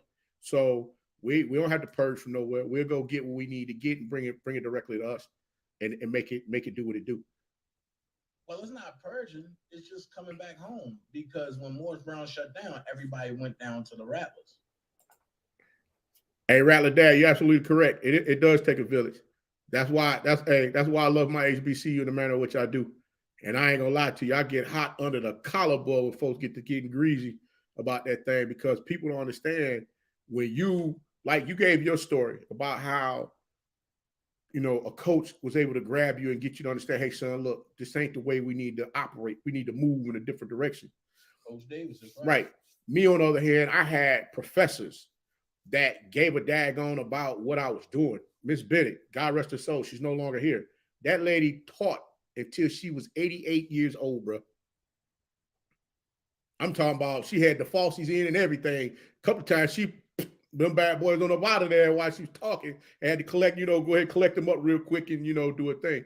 But I love her to pieces because of the fact that she made sure that she called me on mine and was like, Mr. Walker, let me tell you something. I know you can do better than this. And she rewrite this and bring it back to me tomorrow. What's wrong with my paper? You read that and tell me what's wrong with it. I'm sitting there looking like, and she done marked it up. Another one, Dr. Placid. She told me to my face. She said, Emmanuel, I'm tell you right now, I know you know how to do this work. And you playing around up here ain't gonna work. It's not gonna work this semester. Now I'm coming here with a smile, it ain't gonna work. So I'm tell you now. She said, listen, if you don't get a solid B on your final exam, you will retake this class. And that was discrete math. So, discrete math, you got to sit there and with the theories and prove all this type of stuff, right? So I'm sitting there like, come on, man, you got to be kidding me. Bruh, I missed that solid B, 2 points. And then when I sat there and looked at it, I said, hold on. I said, Dr. Rucker, you gave me a, 78.7. I said, well, Dr. Rucker, ain't that at least, a 79? That's like a B minus, right? Said, no. I'll see you next semester. I was like, what? Yeah, bro. And that's crazy. Out of all of the teachers that I've taken classes from, those are the type of teachers. Well, and it's the one, Dr. Daggone. Y'all forgive me for what I'm going to say here.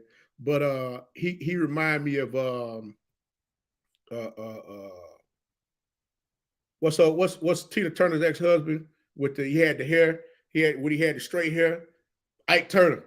I used to call him Ike Turner. We'd be in class, I'm like, boy, Ike Turner up here cutting out today. He ain't cutting up today. He'd be like, man, shut your behind up. We about to get some work, dog. Shut up, cracking joke. And he'd turn around and look. I'll be sitting like, you're like, all right, Mr. Walker. Hey, come on up here and explain this problem. And I'm like, wait a minute. So they're like me clowning in class. He made sure that I understood what was going on, and I learned how to do chemistry as far as the things that he needed for us to do. And that's why I was like, hey, man, it is what it is. So those are the type of people that, I remember them, and I'll forever remember them because of the fact that they held me accountable. And that's what you don't see at a PWI. Heck, I went to one of them as well. And all they cared about was, hey, you got that check? Mr. Walker, you owe us $750. How do you plan on paying for that? Cash, money, or the check, charge? What are you going to do? What? Hold on, bro. This should be taken care of already. Because, see, I was a dual degree engineering major. So I wanted to be one of them smart guys. So I had to take the first half at Morris Brown. And then I had the opportunity to either go to Georgia Tech, North Carolina A&T, and then a buddy of mine, he was over at Clark. He went to Southern Poly. So I was like, man, I'm staying in Atlanta. We're going to Southern Poly. So I'm like, okay, got up in there, boy, got a rude of awakening quick. But Bob, What is Southern Power? that is the old Kennesaw State out there off it's in Kennesaw, Georgia. no, it's in Marietta.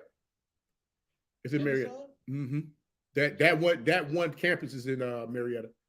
Oh, because I'm about to say Kennesaw is in Kennesaw State, and that campus is off the chain. Yep. Say, yeah, man. It's like Coach Simmons said, man, if you ain't got that money on day one, those PWIs will close you out. Facts. They ain't playing. You ain't getting no extension.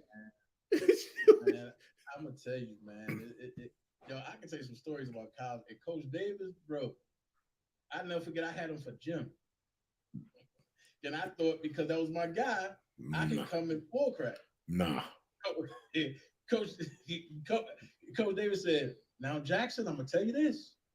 Don't come to my class and think you're just going lollygag. Right. I'll see you at the end, man." I said, man, Coach Davis is my pop, man. I ain't worried about nothing. Mm-mm. I can go canteen. I can do whatever. I can do that. Nah. Man. Nah. 70 was passing, right? Coach Davis gave me 69.5. It told me, you missed more than 4 days. I'll see you next semester. I said, no, not Jim. Yeah. Because see, people don't understand. This is the thing. They give you that 3-day grace period. You can miss 3 days and still pass the class. Or you can be late to class by 5 minutes. The 6 minute, the door is locked. And I'm like, man, you got doggone go to the PWIs and your behind ain't there on time. The door is locked at 9 o'clock, not 9:05. So it's like, you had to be there ahead of time to make sure that everything was groovy. So I'm like, hey, it is what it is. J-Rock said I should have looked into Kennesaw State. I saw that. Masters while I was in Atlanta. I was too focused on Georgia State. I ain't gonna lie, I wanted to go to Georgia State too. But then it's like, it's just too political over there for me. Man, hey, my and when I had this Chinese dude trying to tell me how to do fast, and I ain't understand that. No, I'm good. Cut that out, bro. Cut that out, bro. Cut that out, bro. Cut that out, bro. I'm tapping out. You retarded. Yeah, man. No, I ended up getting my computer science degree from Southern Poly. Man, you don't laugh. I got a master's from Phoenix, bro. I was like, shoot, that was crazy too. I was like, good night. But I was like, I'm gonna tell you, I left Morgan and went over to Coppin because I got mad at the coaches at Morgan, right? So right. I start that little club football team, right? So in the second year, on the first year, we lost to Lynchburg. Mm-hmm. And then the second year, and we won it all for the next 2 years, right? Right. So the crazy part is I haven't been back to the program since. So I'm thinking, and it's like, and I still have the coaches calling me like, Jackson, and what's up? Da, da, da. I'm like, yo, so what's good? Man, come to find out, my old coach that coached us is no longer coaching them. He went down to St. Francis. They got booted not got booted, but he left St. Francis and went somewhere down Mississippi. Right. I don't know where he at in Mississippi, because now the old coach at Gilman is now the coach at St. Francis. So I'm sitting back like, is St. Francis turning into a prep school? Hey, that ain't no different than Miles College Ruffin, head coach Ruffin, athletic director, Coach Ruffin at Miles College is now the head coach and athletic director over Tuskegee. And now you have the Tuskegee head coach, who used to be the athletic director and head football coach over Tuskegee. He's now that guy over at Clark Atlanta University. Oh, it's about to get nasty. Hold on. Who's that Clark? Who was the coach? Had coach. Hold on, make sure I got it right.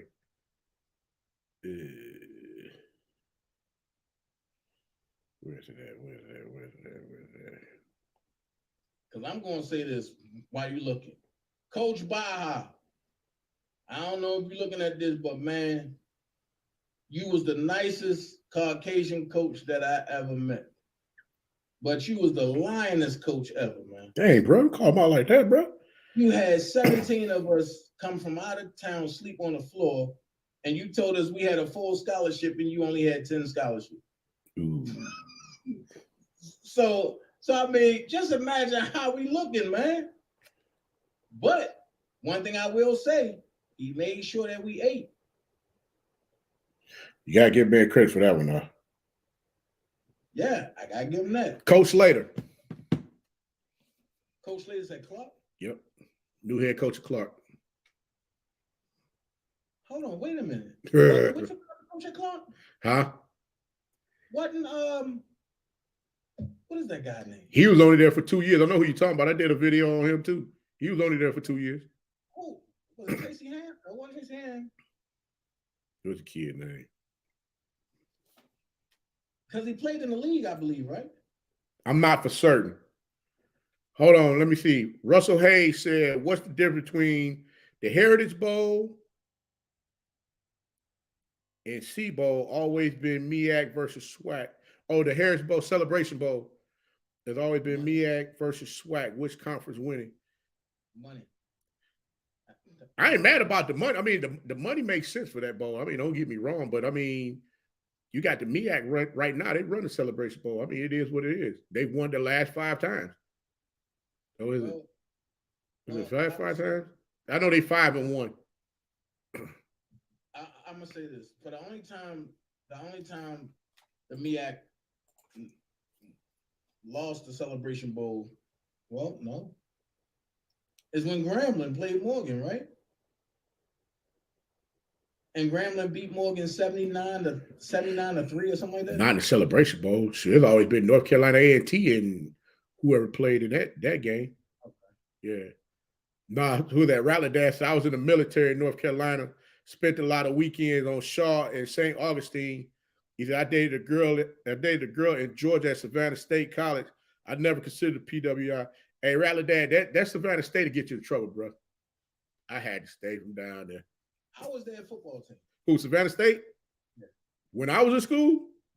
Yeah, because they still MEAC now, right? No, Savannah State, they was SIAC. They done moved around a little bit. They were SIAC with the MEAC, then came back to SIAC. So why they leave MEAC? Hey, that travel money, man. You gotta understand, Savannah is 3 hours from Atlanta. And you drive from Savannah to wherever it is they gotta go. I mean, you going back up the coast. I mean, you going out the back end, going up the coast to South Carolina, and then you driving all the way up top to go wherever you're going, like the Morgan State and Delaware. Savannah always flew. Like when they flew to Cleveland. They drove from Atlanta to the airport and flew to Cleveland. Mm-hmm. That's when Morgan punished them because Coach D was there. I keep saying it. Look, hey, I don't care what the athletic department do at Morgan. If they don't bring Coach D over there, it's going to be a problem. And they're going to lose every season. All I know is this. How you see FAMU travel. How you see Jackson State travel. How a lot of times you saw Grambling State used to travel, and they're starting to get back to traveling like that now. That's how Savannah State traveled when they came to play us at Morris Brown College. And nothing but buses up and down the whole run. They run deep. They run deep. And the crazy thing is, hey, hold on. Baby, I'm about to get a little mannish. Don't get mad. I had to throw a precursor out here in the house right quick before I get to saying what I'm about to say. And they used to bring the ladies up here too with them to, go ahead and show out and, come up here to Atlanta, have a good time. And, a lot of them was messing with fellas that was on the team, so they couldn't keep their mind, focused on the game itself and just all over the place. But yeah, Savannah State, you had a good time when they came to town. Albany State too, Fort Valley as well. I'm just saying, bro. I'm gonna say this. I still say Morgan State had the best cheerleaders that I've seen. And They used to have some of the best looking basketball players. Like I would never. Christopher said, yes, buses. Christopher said, yes, buses. I'm trying to tell you, bro, they come thick up in this bad boy, bro. Dog, when I say, man, look, man, I would love to see Morgan State back with Bradshaw Littlejohn was the quarterback. I would love to see that team play Jackson State right now.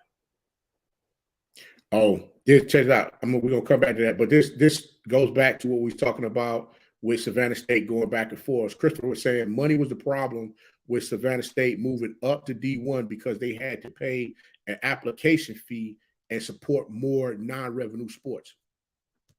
There you go. Wow. Yeah, man. Yeah. I'm gonna be honest with you. I just hope Morgan don't lose their football team. I don't think they will. Man, you don't know the fan base, bro. I mean, I get where they're coming from. I understand everybody's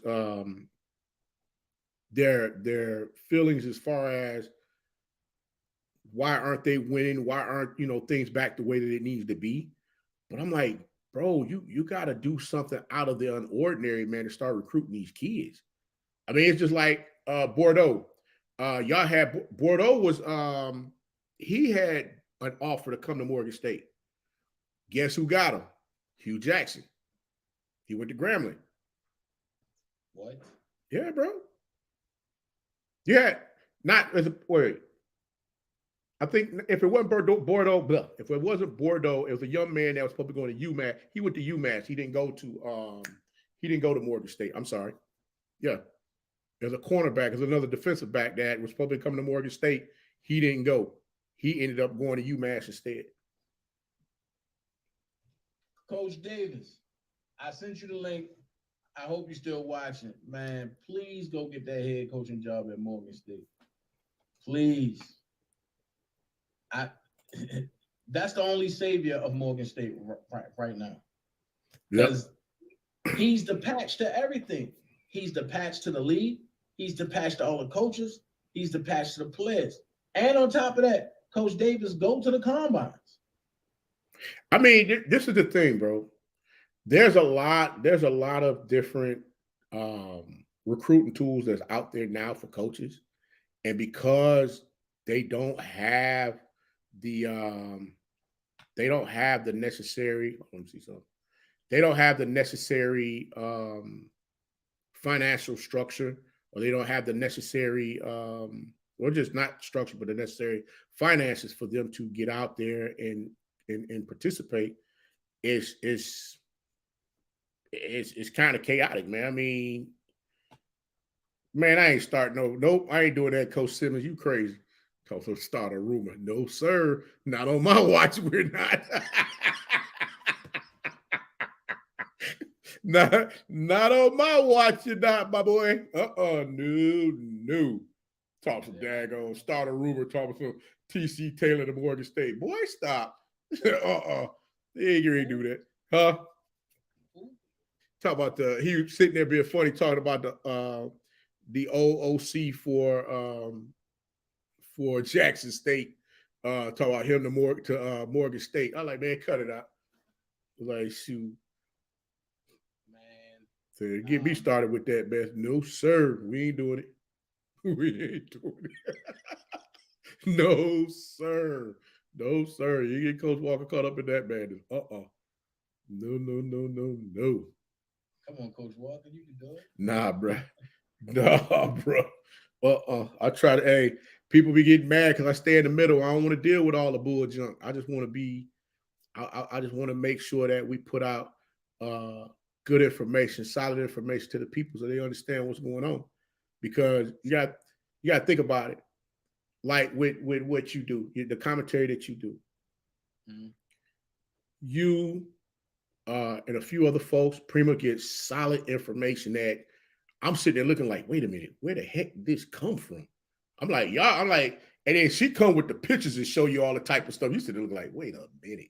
So it's like you're painting a portrait for everybody to see what's going on, for them to understand, hey, look, this is what's going on. and you guys need to open your eyes to see what's happening. And that's what it's about. Because when we get to the point to where,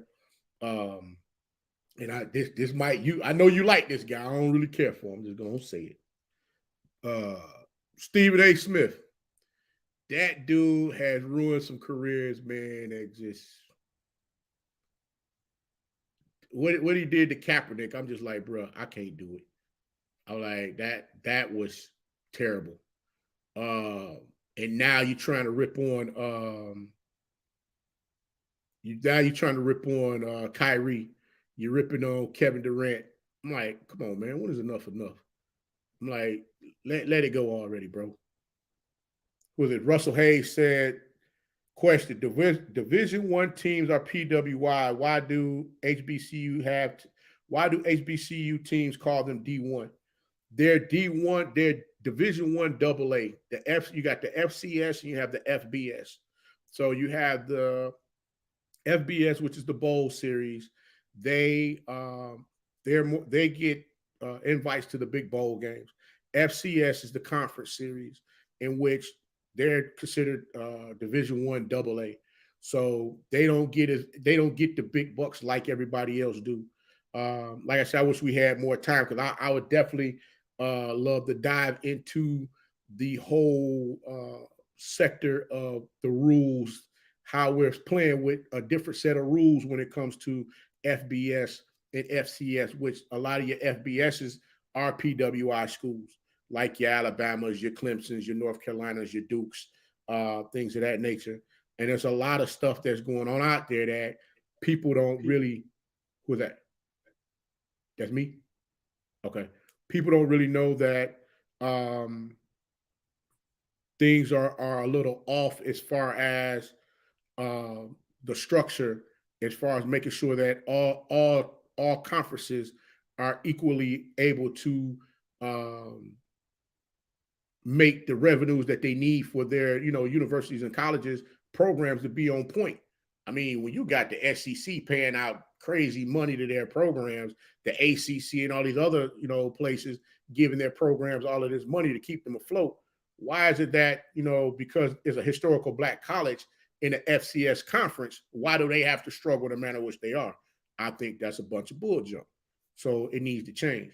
But yeah, we got to have that conversation too about them two sets of rules that's out there, my brother. I got to show you that. Next Wednesday, let's knock it off with that. Let's knock it off with that next Wednesday. And I will say this.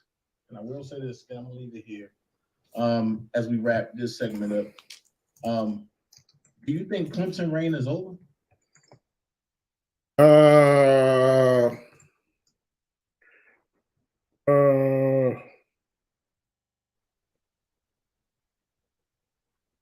Just about.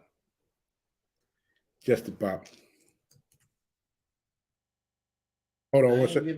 Dabo. I'm gonna be honest. I got Dabo going to coach Alabama, and when Nick Saban go. Yeah, I kind of feel that's going to happen. Hold on, Dave. Let me do this. Okay, thanks, Christopher. You did it for me. Okay, cool. Somebody asked, Russell had asked, were HBCUs Division II schools, and Christopher answered for me. He said no, as SIAC and CIAA are financially and management wise. As far as SIAC and CIAA, those are considered Division II conferences. The Division I conference is the MEAC and the SWAC. Those are your Division I conferences within HBCUs on the HBCU level. I think I kind of explained it better. Hold on. G-Dub said a lot of bigger schools also have boosters and donators that give large checks to their alma mater. You're absolutely correct, G-Dub. I mean, I don't have no problem with scribbling that check. And we definitely, we got to get into that, because I want to touch that Texas A&M thing. I'm not even gonna do a video on it. I'm just gonna go ahead and let that fly. I got to get that off my chest. Man, I want to jump on that Texas A&M thing too, because dude said some crazy stuff. I believe that's who the head coach down there. That's from Florida State, right? Yeah. But see, he exposed himself. And see, listening to you, I had to go find me some receipts.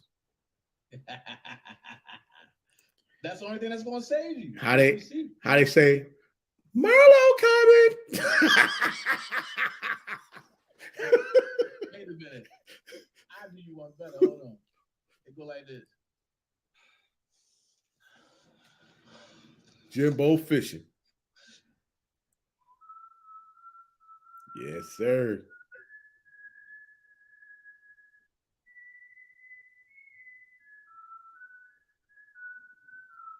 Yeah. Marlo's coming. Best not miss. Rest in peace, Mike. Man. But when I say man, bro. Man. So Jimbo exposed himself? Jimbo exposed himself. You got your boy over at Ole Miss crying. And yeah. Everybody in their feelings. Because the game didn't change. You ain't, HBCU is not supposed to flip a Division One, FBS player to come play in the FCS conference. They ain't supposed to happen. You're not supposed to flip from a Power 5 school to a HBCU. That's not supposed to happen.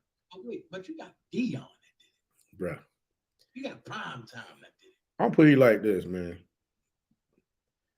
I've seen Dion. Huh? Do you know how many people that want to play for Dion? Man, listen. What's so funny is a lot of folks don't understand the fact that he had been touching these players. He'd been reaching these players since he coached Little League. And that's what I try to get folks to understand. Like this, it ain't about, folks be, oh man, you riding his job, blah, blah, blah. No, bro. No. What you don't understand is that when he gave y'all the conversation during the Celebration Bowl Media Day, he's talking about y'all didn't see him before this. They didn't. Wade Walker Park. This man had 3 buses pull up in Wade Walker Park. I'm talking about nice coach buses bringing these kids in here to come play at a tournament that normally goes on in August.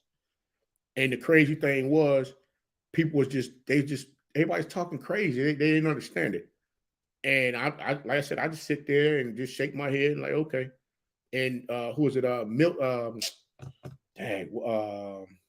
gotta find his name. I hate messing up that man's name.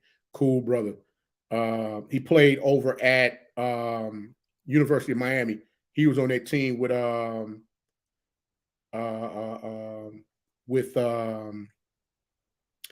Mel Braxton. He played with the playmaker, Michael Irvin, when all of them was over there at Miami during that time. So he was actually running the program for Coach Prime down on the south side of Florida. I mean, not south side of Georgia, down in the Jonesboro area down there. He had 2 separate divisions of his program. He had one on the south side. He had one on the northwest side. And man, they just went to work. His 14U team, they won the championship the first year out. And all other teams were competitive. He had all of the kids in the classroom explaining their assignments as far as what they need to do out there on the field. So it's like you were already coaching these kids up as far as how they had to develop their minds to think as they went up the ladder going into middle school, high school, and into college. It's like once you see this again, like, whoa, I've already seen this already. I did this in so-and-so program. So that was one of the things that people really didn't understand as well.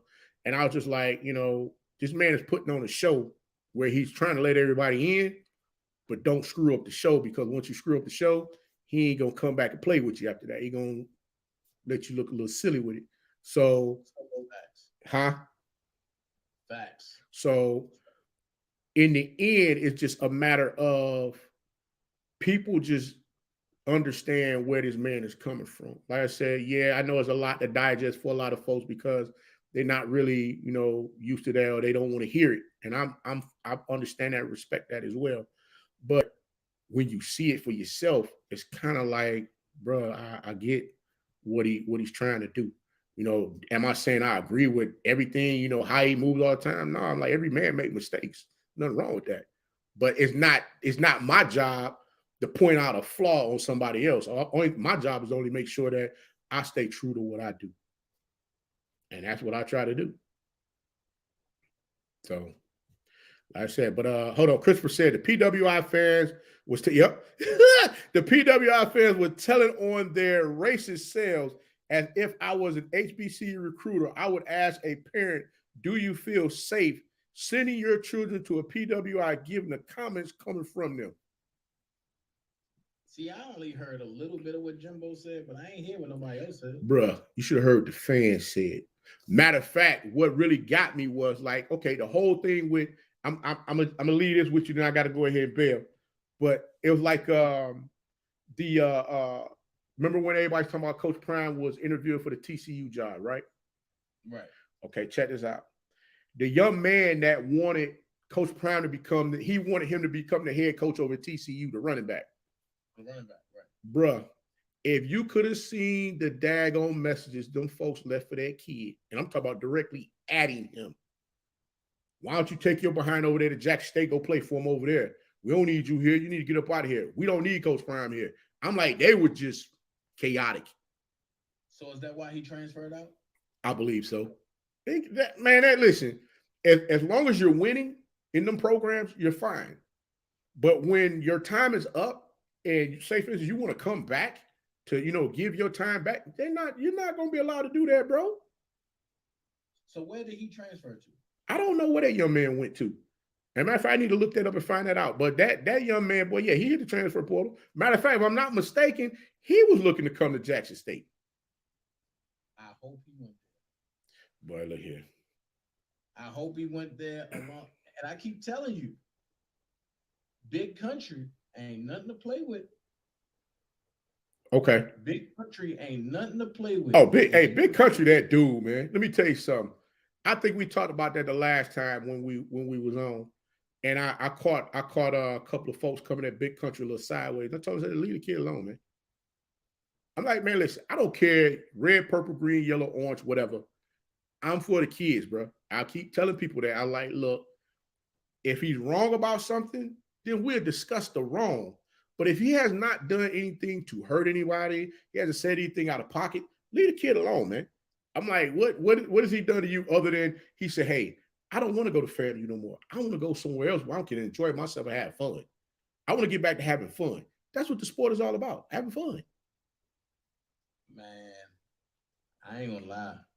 That's a strong dude, bro. Hey. And they playing with him because he white. Man, he gonna show you real quick. Man, look here. How white he is. Big country gonna come out the gate on them folks, and they're gonna be sitting there looking like, wait a minute. Because, like I said, they lifting, they in the gym, they getting after it. And they doing, I mean, like today or yesterday, they did something in the community. Shador and Travis Hunter, they were in the community doing some work in which, you know, they just trying to put it together, man. These are kids, 19, 20-year-old kids, man, 18, 19-year-old kids. Let them figure it out. Let them figure it out as far as the direction that they want to go. None of us knew what we was trying to do. Heck, our parents were trying to tell us, look, you don't need to mess with that girl over there. And what we do, hey, baby, what's happening? Hey. You know, we still over there trying to rub. Huh? That's when she had some Daisy Dukes on. Don't mess with her right there, mama, baby. That's what I said, bro. Like, come on, man. We got to keep this thing a bean. I was saying, quit playing games like everybody got all the answers. They don't have the answers, man. But I ain't gonna lie. I wish I can go back and play with Shador and them now. Boy, this is the Jackson State team that I wish I could have played with when I was 18 and 19. Hey, like I said, I ain't gonna tell you no tale, bro. When I sit here and I look at everything that's going on now with these young men, hold on, I'm trying to grab my charger right quick so they don't go out on me. When I sit here and look at everything that's going on with these young men right now, I sit here and shake my head the fact that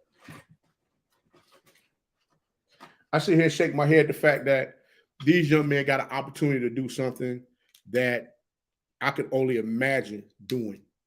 And, you know, I too wanted to play for that coach. Like I said, back in the day, the coach that I wanted to play for, I want to play for either Bo Schembechler, Bobby Bowden, who was it? The coach that was down in Miami. They ended up going to coach at coach for Dallas. I want to go play for him and Barry Switzer.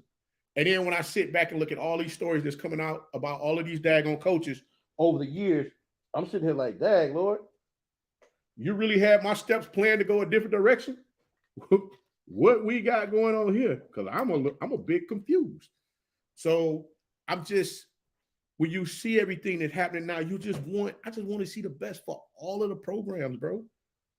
It's not about, okay, hey, Jackson State getting all the money. They getting this, they getting that, or Gramblin's getting this, getting that, or FAMU, or Mississippi Valley, or Morgan State, or Norfolk, or South Carolina State. It's not, bro. Look, we got 4 different divisions, okay? We got the SIAC, the CIAA, the SWAC, and the MEAC, right? What sense does it make if you got one conference bringing in the bag, and then you got your brothers down here trying to figure out which direction they're going to go? Again, right? Folks forget we chose to go to HBCUs because they didn't want to allow us to play in their programs. You just said this earlier. Bear Bryant wasn't trying to hear us coming out there to play no daggone football. We knocked the snot out. And with the USC, it got his draws kicked in. And he like, wait one mother flipping minute. How you gonna do this to me? He sound like daggone Denzel Washington from Training Day. How you gonna do this to me? Yeah, you got your teeth kicked smooth the heck in. You will be all right. But the thing is, if we're not going to, and I forgot, thanks, Chris, I forgot about that too. And you got a couple of NAIA schools out there too. I mean, that's National Athletic Inter. I learned too, y'all, because I don't know. Was that and I just talked to one of them daggone schools. Anyway, they're private schools. Let me put it to you like that. So just think. Something like Notre Dame, something like that. Notre Dame could be considered private, but those are the schools that's really kicking you in your drawers, trying to go get education from them. Think about like this. You got ball players out here that want to National Association. Thank you, Christopher. I couldn't get that other A together. National Association of Intercollegiate Athletics. That's NAIA. So what they do is a walking nerd. Hey, boy, hey, my leaders over here be on it, bro. My leaders be on it over here, bro. You gotta give my leaders some credit, boy. They ain't playing no game. Hey, coach, we got you. Relax. Yes, sir.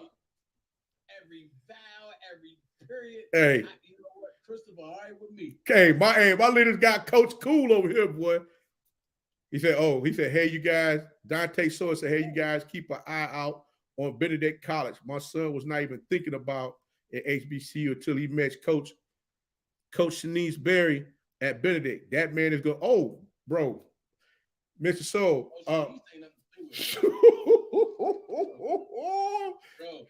Benedict on the come up.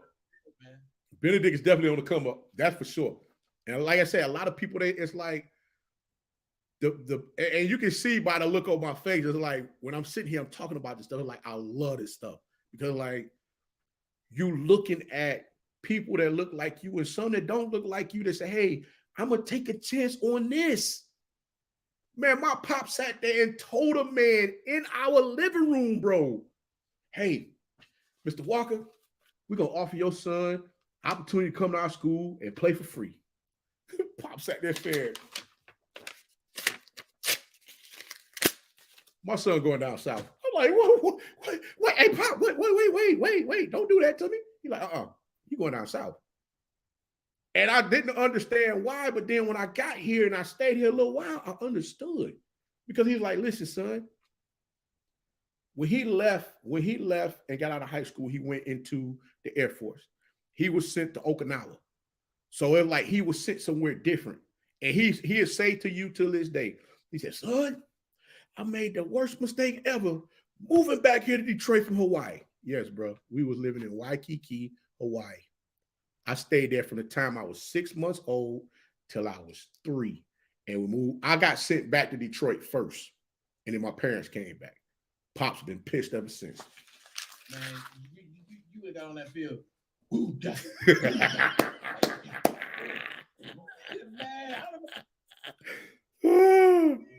that guy?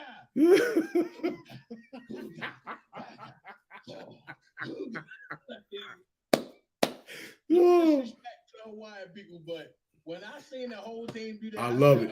I love it. I love it. I love it. Man, hey, the passion that they deliver with that thing, man, when they doing it, you just sit there looking like, whoa. And I was just like, God almighty, man. I said, this is beautiful, man. Matter of fact, one of the guys asked, who's that? Rattler Dash said, what does it take to get more alignment in the HBCUs? You got to have that type of coach that's willing to get out there and recruit them. I mean, when you got places like Utah that's getting players that's sitting on the bench until their 3rd, 4th year before they really get a chance to play, I'm like, what is there really to do in Utah? But then again, you got a lot of coaches that's not, as Coach Prime like to say, shoot their shot in order to get these young men to take a chance on coming to an HBCU. So if that's not something that we're willing to do, what can we expect? This is Oregon year. This is what I'm telling you. Oh, man. This is what I'm telling you. Listen, my Ducks is going to come out blazing. All right, my man. I hear you. Every year we get a new uniform, we go fuck. I'm telling you, right now, they focus on you. They want to destroy Utah. They focus on Utah. Hey, they who's that? Who's the coach that was at? Y'all just lost y'all coach at Oregon, right? Yeah, he gone to Miami. And then when he went to Miami, he took away the turnover chain. That's the whole that's the whole tradition of Miami. And see, that was one of the things we had with Rich Rodriguez in Michigan, where you wanted to change all of the things that they were doing at Michigan that kept them guys hyped and wanting to get out there and play ball. Like you just don't do nothing like that. Hold on, Lawrence Reeves said Langston, Florida Memorial, Arkansas Baptist, few schools playing NAIA football. You're absolutely correct. And I said it costs to be the boss to go to them schools, bro. Say we have to go out there and we got to go out there and search for them, as there are players out there that don't go to camps. And that's another thing. A lot of these parents, don't get their kids out to camps. They don't get them the little exposure. I'm like, you can go to a local camp and get your kids some exposure. I'm still going to say this, Coach.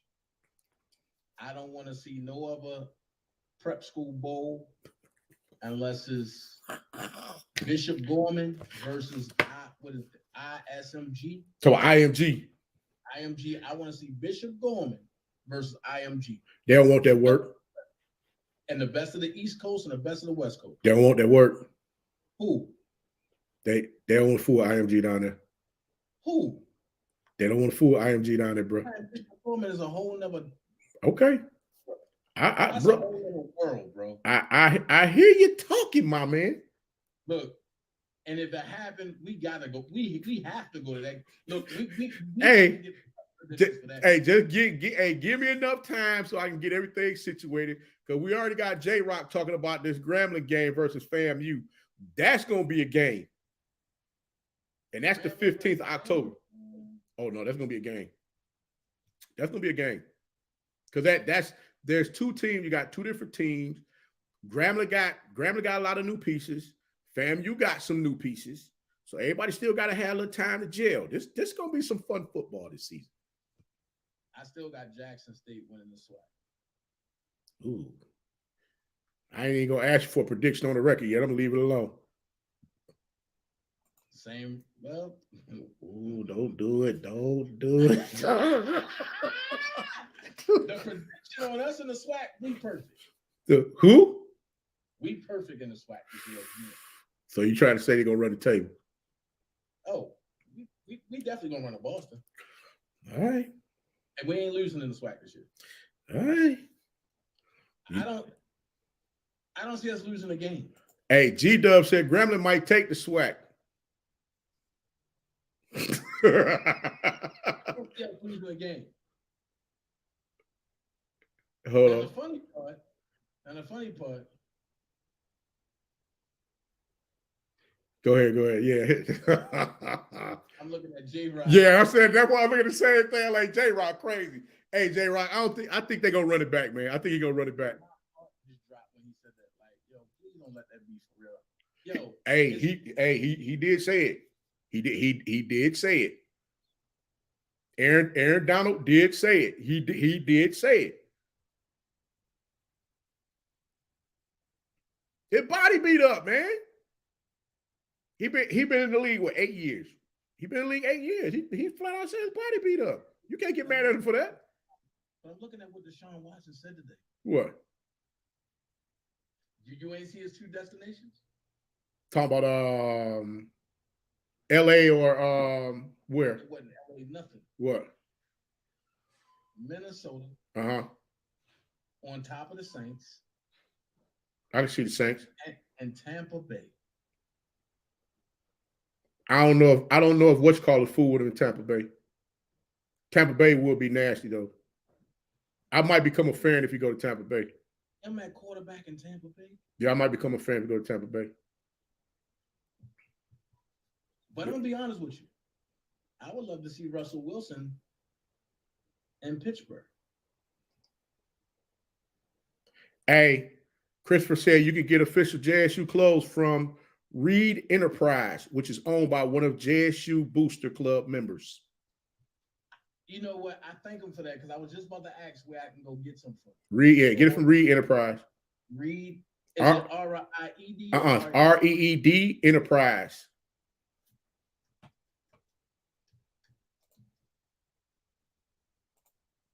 Hold on. Reed, it come up. Reed Enterprise JSU Apparel. Yep. It come right up. Now I hope they ain't trying to smack me on top of the head with stuff, man. Nah, bro. You know we got to take care of our folks. But I mean, I'm saying it like I got a sponsorship or something. You know, he go take care of the people, man. He got to go ahead and do what he got to do. He be at the game selling too. Do he? Yep. Oh my God, bro. I need some DI love stuff, bro. Yeah, I got one of my family members. I don't call subscribers subs. I call them family members. One of my family members today told me I need to take down the JSU shirt and put a Southern shirt up. I said, man, y'all crazy, man. I love them though, man. I love all my subs, man. I appreciate all my family members. I love them all, man. I love them all because they keep you on your toes. And boy, when they get the cutting up, boy, I just sit here and be like, hey, I thank y'all because I really needed that today with all of the chaos that's been going on. I appreciate y'all. So you just sent me to this website, right? Yeah. And all of the hats that everybody wears sold out. Yeah, he can't keep them in stock, bro. He can't keep them in stock, man. Yo, the shallow jerseys sold out. Yeah.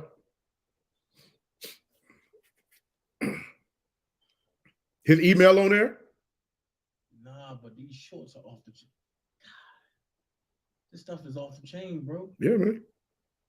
I'm about to spend like $400 on here today.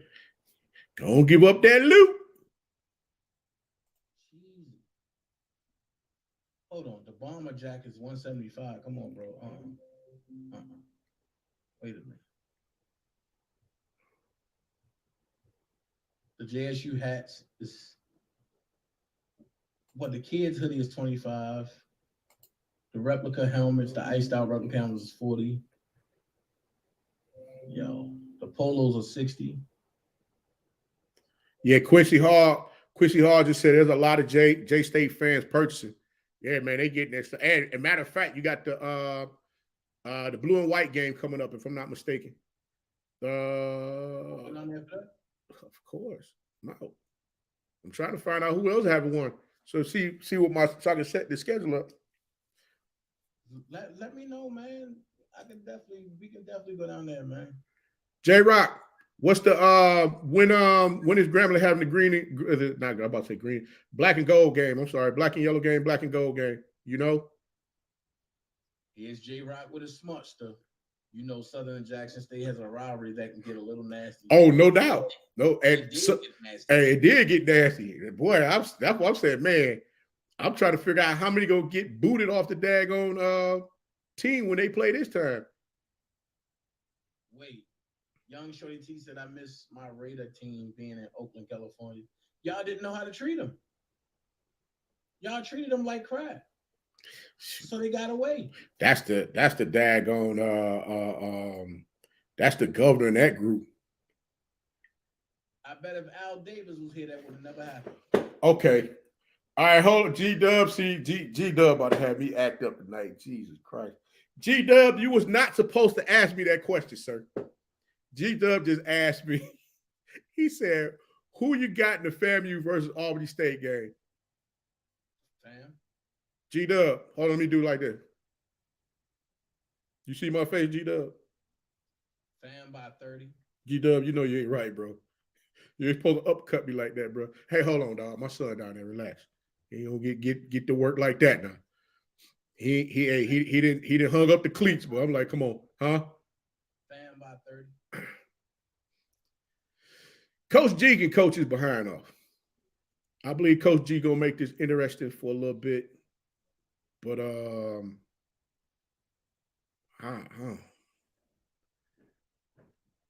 this was a game that they were supposed to play each other back in 2020, and it didn't happen because of the pandemic. Which is that 1 year on, 1 year off, and then back on for the 2 games for them to play 2 games. And I'm stumbling. They're going to play in a classic, if I'm not mistaken.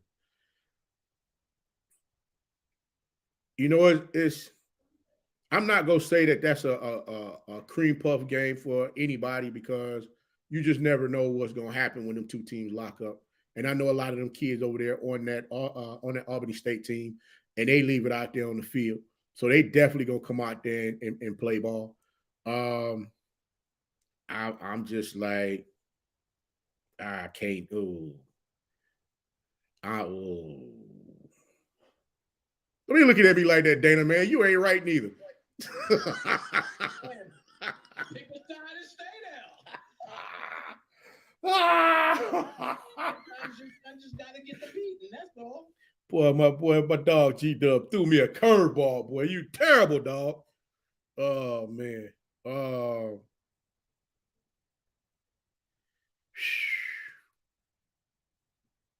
It'll be what, the 3rd game of the season? It's gonna be close. It's gonna be close in the beginning. And then I think it might get a little nasty after that. If what's called can keep them at bay, keep everything together, I think they should be fine. I don't think they're gonna get drug, but I think it's gonna be one of them games. It's definitely gonna be a battle tested game for them. Kind of like when they play who was it? Is it Valdosta State? Like last season, Valdosta State was putting up 50 on folks. So I'm just hoping that Albany State don't get hit with a 50 burger. That's all I'm saying. Wait. Who's Pivot Podcast? Pivot Podcast, that is Ryan Clark, Fred Taylor, Shannon Fry. It's them 3. Oh, so he got the NFL folks. Okay. Well, you know him and they split from I Am Athlete. What? Yeah. Yeah. So who's at I Am Athlete now? He got some other folks on there. That's on there working with him. Do the school gets a cut? Hold on. Russell Haynes, what you mean? Do the school get a cut on what? Those on those classics? Yeah, they should. Yes, they get a cut. Whatever their contract says, that's what they get out of it. And matter of fact, speaking of contracts, we got to do better with making sure that we're doing good business, because we've been doing some poo-poo business lately, signing contracts thinking we getting, exposure, whatever have you. I'm like, we ain't really getting no exposure. I'm like, we got these folks out here daggone running amok on us. They getting paid and the schools need the money. And I'm like, just give them a couple more dollars, man. I mean, it ain't gonna hurt you none. G-Dub talks, I see you. Who you Man, you ain't right, bro. You ain't right. You ain't right, man. He said, well, that Christopher said he agreed Al Davis actually knew how to get stuff done. Mark Davis is trust fund kid. That's true. Man. Because the Raiders team messed it up, somebody money, and didn't do right for the team. I was like, boy. One thing I'm gonna tell you about my 49ers, we ain't leaving the Bay. Hey, that's where your man need to go.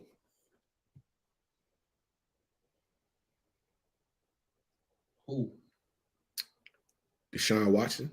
You put Deshaun Watson out there, all hell gonna break loose. That's where he need to go. And then what we gonna do with Trey Lance? Trade him to Houston. No, send Garoppolo to Houston. He gone anyway. If Trey gonna be the future, send. Trey's not the future, dog. You gonna see. You gonna see. I see you peeking through the little finger over there. I see you. You gonna see. Hey, I ain't say nothing else. I ain't gonna say nothing else. I'm gonna leave it alone. You can say nothing else. And when it happened, the phone gonna be ringing. I'll be sitting there like, hello. How can I help you, sir? Huh? Explain this, because now you're talking about my team. Explain this. Mm-hmm. How was he not? Bro, I'm not impressed. He barely played. I wasn't impressed with him in college, man. Oh, that's a different story. Well, see, this is the thing. This is the thing. It's like when you if you're in the right system, it works. Prime example, Joe Burrows. If they didn't start bringing him, putting playmakers around him to make him look like that guy, guess what? He'd have been looking like dumpster juice once again. And we already saw the line is soft as butter. And when them boys came to eat, that's it, Mr. Man. Shut them down. So all I'm saying to you is this. Trey Lance, we're gonna see. Just like Mr. Love over there at Green Bay. We're gonna see. He was butter in college. Who, Love? Yes.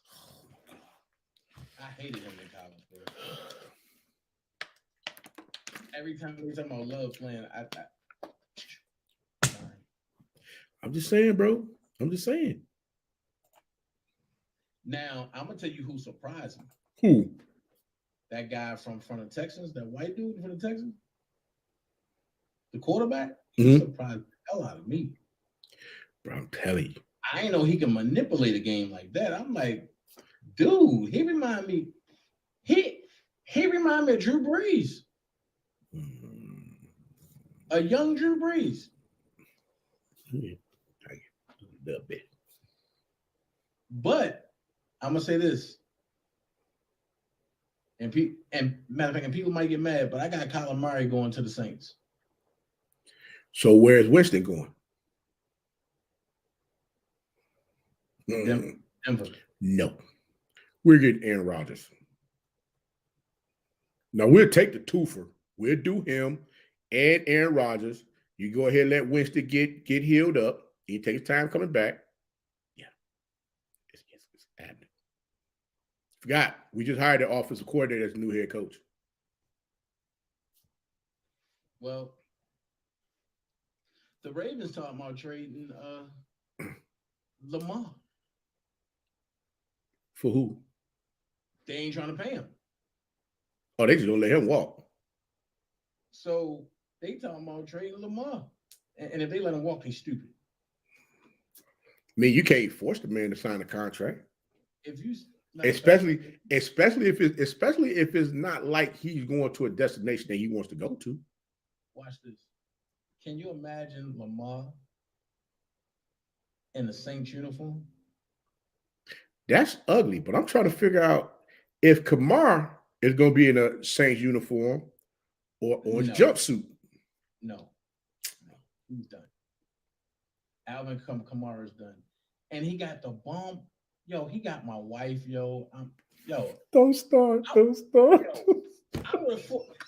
Yo, he got Ted Cooper, bro. I'm sitting back like, no. What? First of all, Dwight Howard. How did you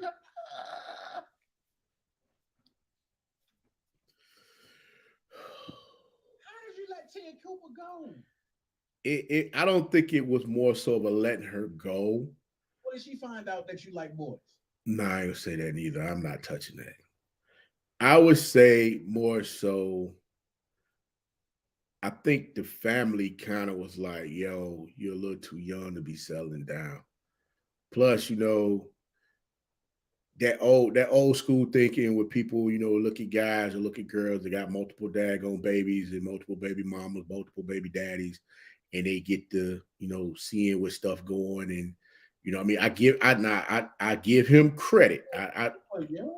That's Ted Cooper. Bruh, he was in Philly, dog. I think what happened with that, and all truth and honesty, all bull job aside, I would say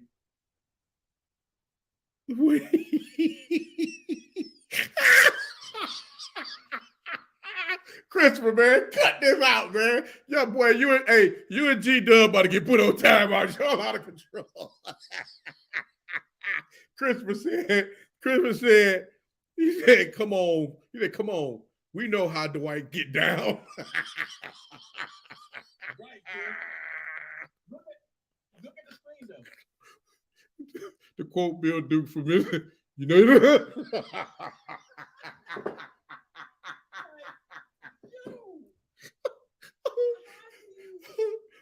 mean,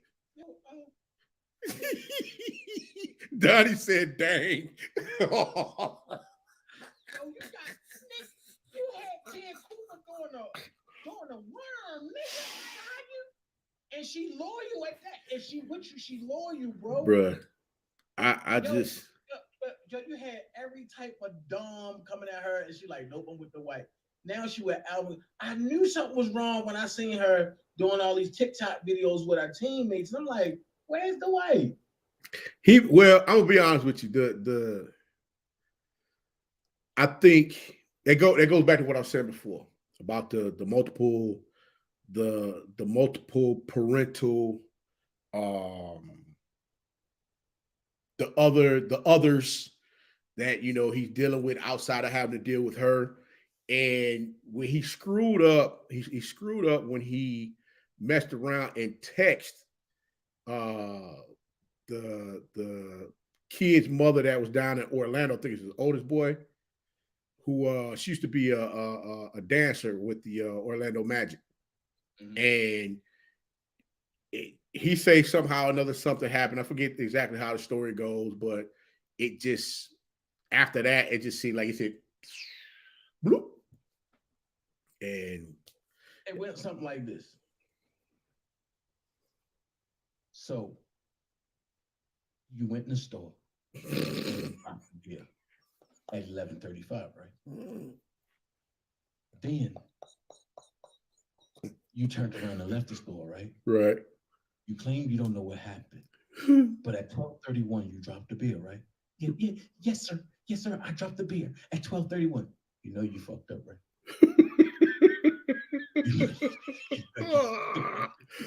Oh my God. I know he looked at Ted Cooper like, Alvin, don't. And she looked like she nasty too. Like, oh my God. Nick, I wish I had $500,000, bro. I wish I had $500,000 and I was in the line like that. Nick, hey Ted, come here, Ted. You retarded, dog. Alvin got a bullhorn in his nose, yo. So you know what that means. Hey, Ted, come here, Ted. Look. Look, sweetie, look. What? I can treat you right out here.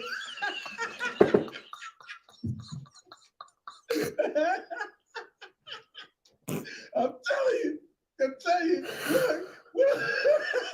Look.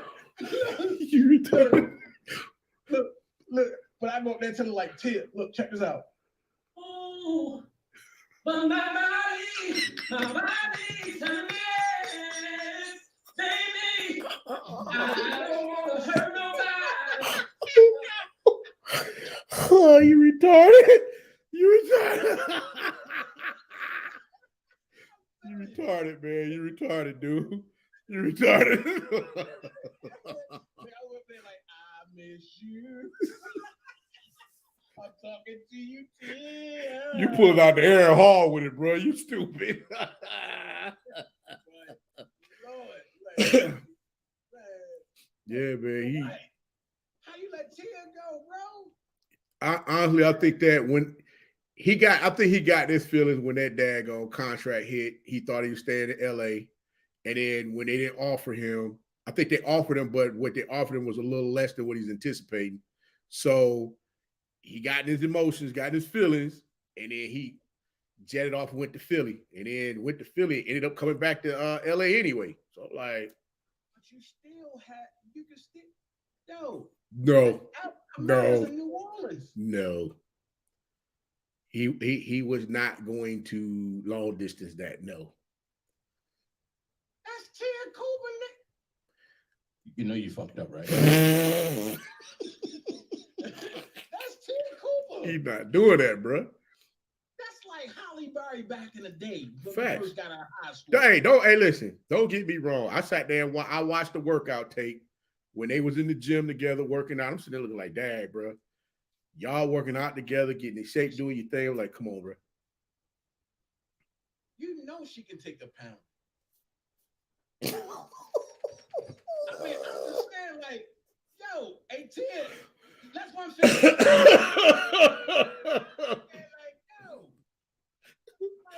Like, yo, she'd be a perfect person. Hey, Dante Schultz said, he said, man, I just woke my wife up trying not to laugh out loud.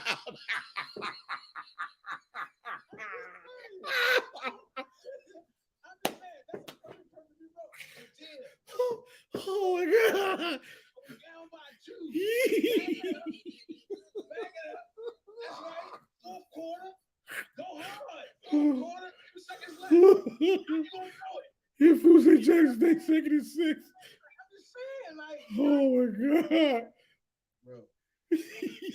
Christmas said, y'all need to keep it PG. Christmas, he over here losing his mind. What talking about Dwight Howard, man? I'm like, bro, that guy, man, hey. No, I'm going to his father's job tomorrow. What is wrong with your son? Hey, man. I'm going right to Southwest Christian Academy tomorrow. Pop, can I ask you a question? Did you have anything to do with your son missing on Tia Cooper? Nah, so hey, what's that? Hot pop? Hey, son, I'm gonna sit you down. But you know the white light boys. Hey, J-Rock said, did you have to say Pound and Dana? Really?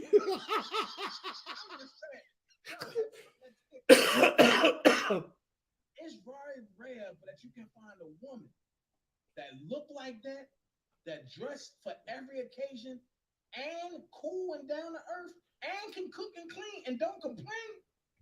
That's a gold mine, bro. I'm not disagreeing with none of that, bro. But like I said, at the end of the day, it is what it is, man. It did work. And I mean, I'm like you. I'm just like you. When I saw her, and then I saw Kamara, I was like, wait a minute, what? Honestly, I thought they were best friends. Yeah. But then when I seen them kiss, I said, no, you're not kissing her in the mouth. Yo, I literally wanted to jump through the screen and like punch him in his face, like, bro, like, what are you doing, man? I felt I felt bad, bro. I was just like, man. He said A and T, the real. Yes, sir. Yes, sir. I was said, man. I mean, But Alvin Kamara going to jail, bro. who he lay, who did he lay hands on? That's my question. It wasn't just him. It was him and another teammate. They beat this man this is the word. Alvin owed the man some money, and it's stemming from college. And they caught him in a bar, and the man asked him for his money, and Alvin and another teammate jumped on him and stomped him half to death. Dang. And here's the thing. If it was word of mouth, I'd be like, I want to get off. They got footage, bro, in HD. That's why now, and the headline is another Saints player is on the run. This is sad, man. Yeah, that's. I don't know. Dwight might have another shot. Just saying. It don't go backwards. Huh?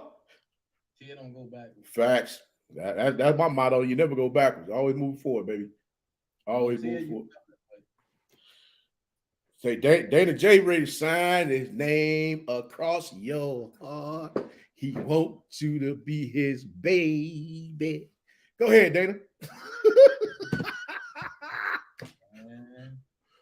Have you looked at that Sarah Palin case, bro? No. Nah, this is crazy. I don't fool with Sarah Palin after she fooled around with Jerry Wright. I'm still trying to get past that one. Listen to this. She took her case to court, right? Mm-hmm. The judge called the case while the jury was still deliberating.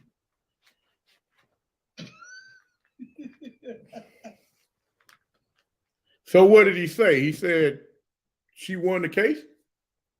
No. Or he tossed it? She tossed it. What? The judge tossed it. And guess who the judge was? Who? Ann Donnelly. Let me sit back in my chair.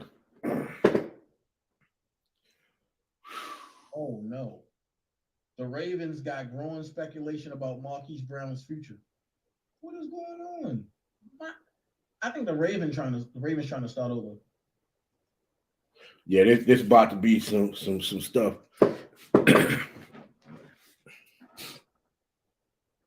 Okay, Christopher just hit me with this too. Told you, boy, my leaders be on it, boy. My leader family be on it, baby. Christopher said the Saints are over the salary cap, so they are going to dump him. Yeah, Glenn Rice, that's right. You knew who I was talking about, Christopher. He's talking about Kamara. I knew who you were talking about too when you said Sarah Palin up for Rice. I knew you were talking about. I'm still trying to figure that one out. Like, how did that happen? I mean, not how did it happen, but where was all this taking place? Like this, woof. I ain't mad at him, bro. Man, shoot. Let me get this thing together. Had to go ahead and get the missus situated before she be to come over here uppercut me. Dante Fowler today. Huh? The Falcons just cut Dante Fowler. Why? I mean, I ain't gonna be. Hey, if there's any Falcon fans in here, excuse me, I'll be honest with you, but the one person that they do need to cut is none other than Matt Ryan. That's not gonna happen. Of course not. Because he's married to Arthur Blank's daughter. But like I said, hey, but then too, on the flip side of that, because I know I got a couple of folks in here listening, I got to make sure I preface this, what I'm about to say. Yes, I've said in the past that Matt Ryan was not the problem. But I'm saying that they need to go ahead and let him go because his contract is just a little bit too excessive as far as the money that they're paying him. Ooh. The Lakers could land Tristan Thompson in the buyout market. Uh-oh. You don't need Tristan Thompson. Tristan needs to stay. Where's Tristan at right now? He just got late. He just got from the Kings. Yeah, he's gone. Yeah, that's Tristan trying to stay in LA. He trying to get Chloe back. Is it Chloe? Yeah, Chloe.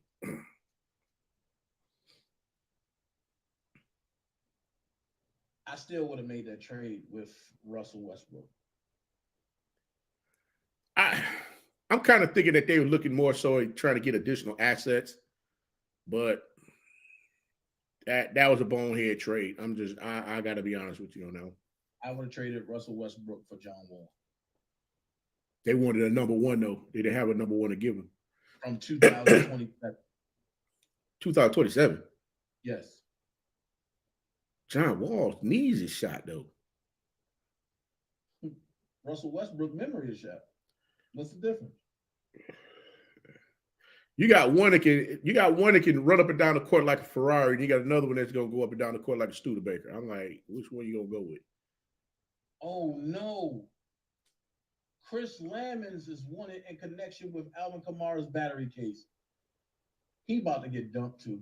Kansas City about to dump him.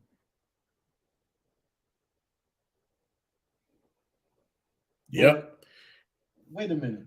Why they running with this?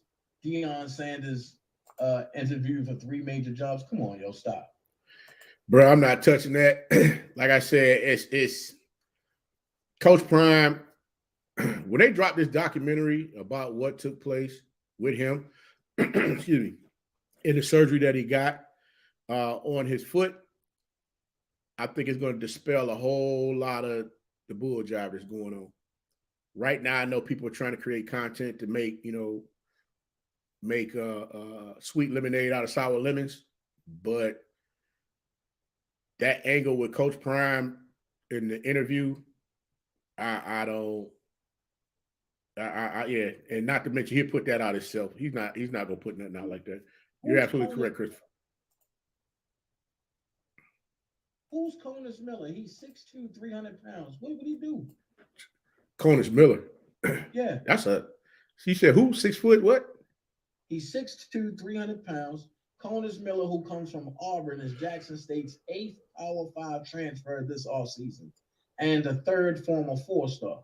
I think Deion Sanders is putting together a really talented roster in the blink of an eye. I think he's either a defensive lineman or an offensive lineman. And this dude said, I'm an opportunist. You heard what I said. I'm an opportunist. At Deion Sanders, at Go JSU Tigers fullback. I'm an FB. It's a FB. Yeah, defensive lineman. That's a great pickup. Yo, he just played with Auburn last year, and he did great. Hey, Auburn no daggone well. Hold on. He's a defensive lineman? Yep.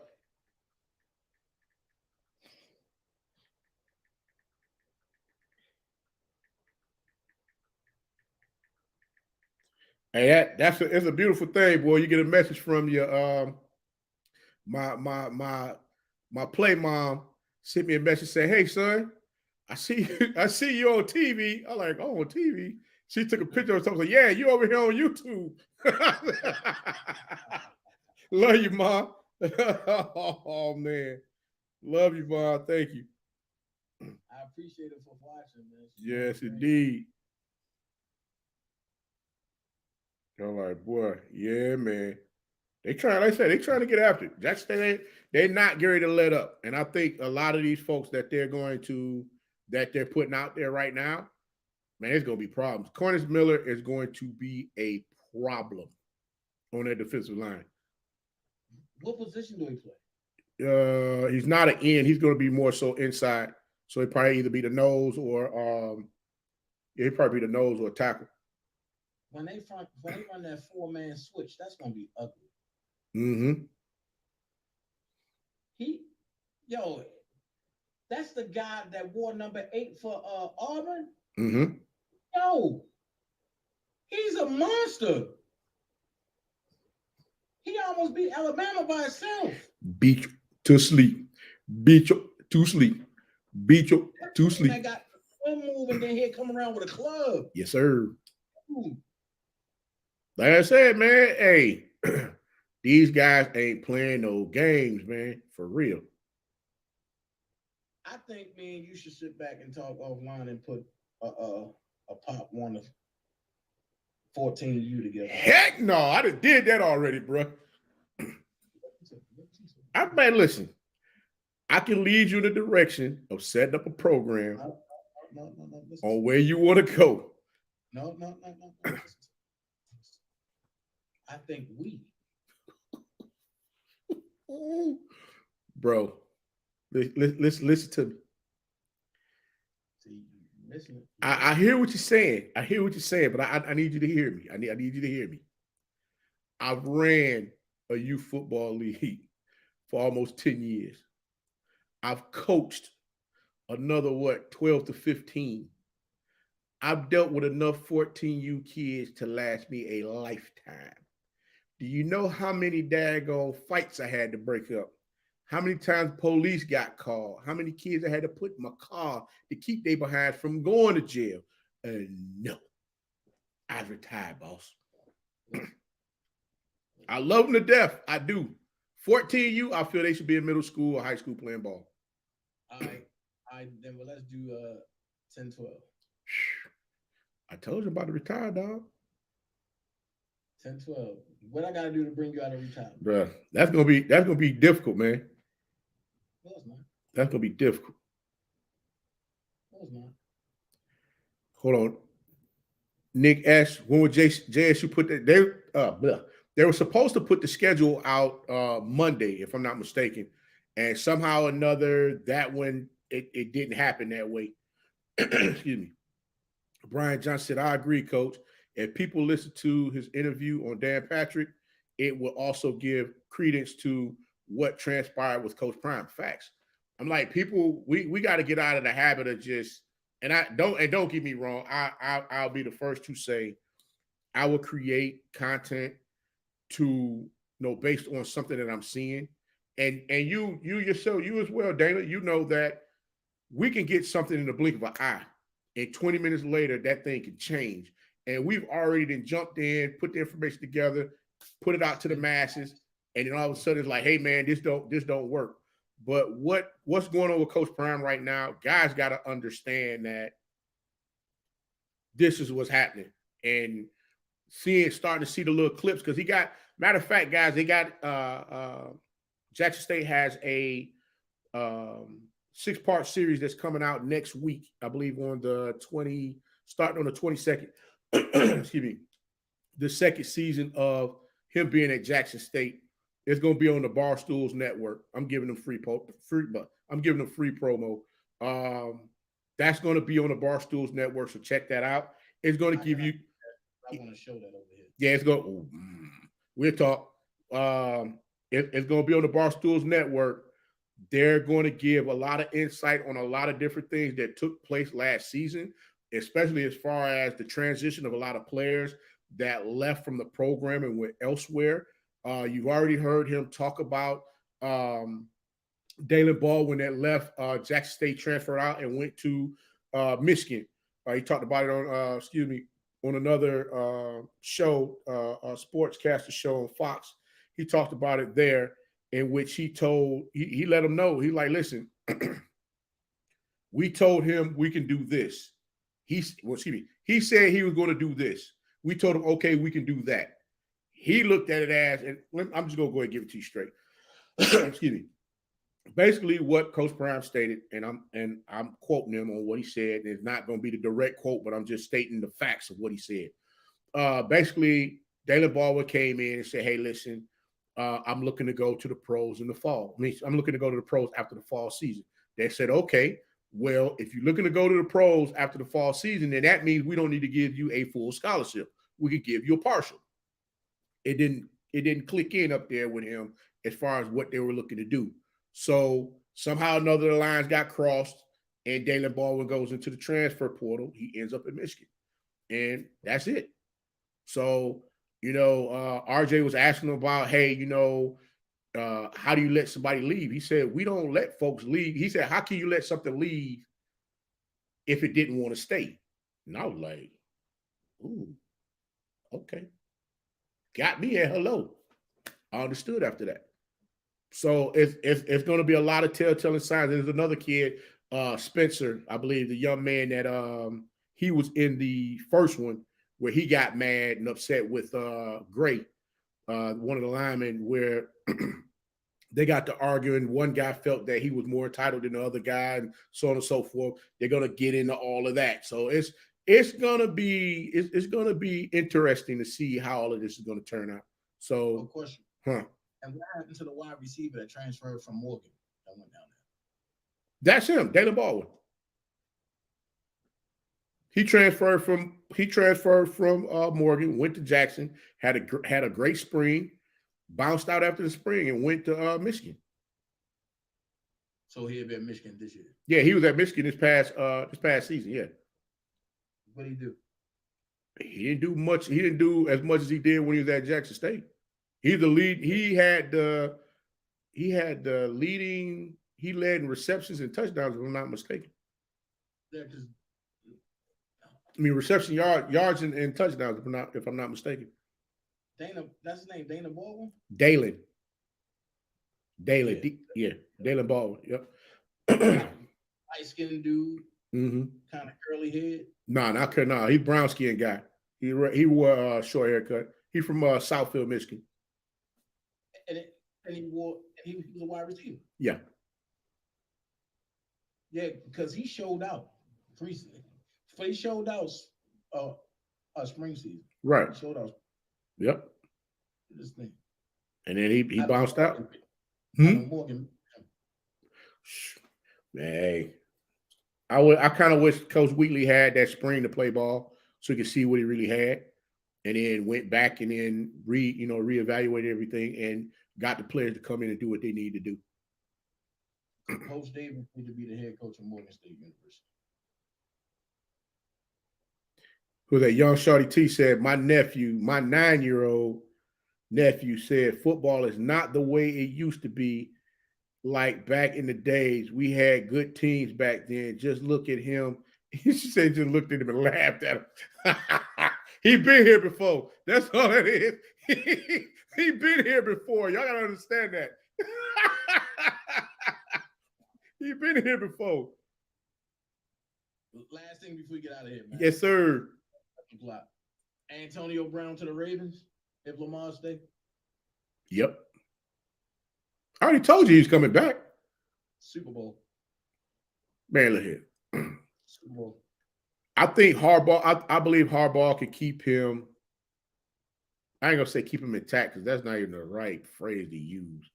I think Harbaugh can keep him engaged with everything that's going on with the team. And it's not like him having to go through a whole bunch of chaos like he did down there in Tampa. Like I said, I believe it's more to that Tampa story than what was told. Me personally, I still don't agree with.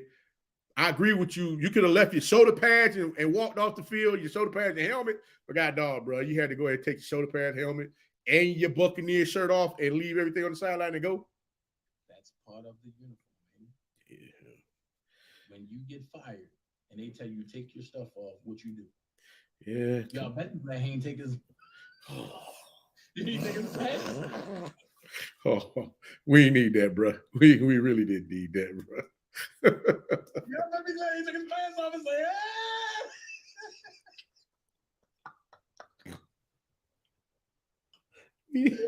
we need that, bro.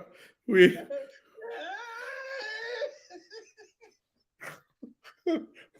need that, man. We need that, man. all right, bro, let's get out of here, man. Yeah, man. Hey, till next time, brother. Till next time. Wednesday, bro. All right. Great talking again. Hey, I appreciate you, man, like always. Appreciate you as always, too. All right. Till next week, bro. All right. Yes, sir.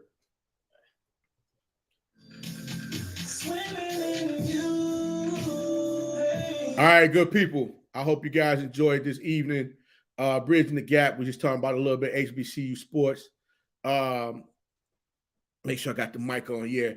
Just talking about a little HBCU sports, guys. We're looking to try to do this every Wednesday night. We're going to have some other topics that we're going to talk about as well. Like I said, we're looking to push this HBCU culture forward. And just let everybody know, man, we are having a great time. We're going to keep this thing positive, on the positive track. Y'all already know, Coach is nothing but about positive vibes. Like I said, my good friend Dana J love to have a good time talking a little trash. I love it, man. Let him do his thing. But like also, if you haven't subscribed already, guys, make sure you guys subscribe and like this video so it can continue to keep going in rotation. Also, tap in a friend or two and tell them to come on in, guys. We're going to have a good time over here, man. Like I said, positive vibes. That's just what we're going to do. Hold on. Let me see who I got right here.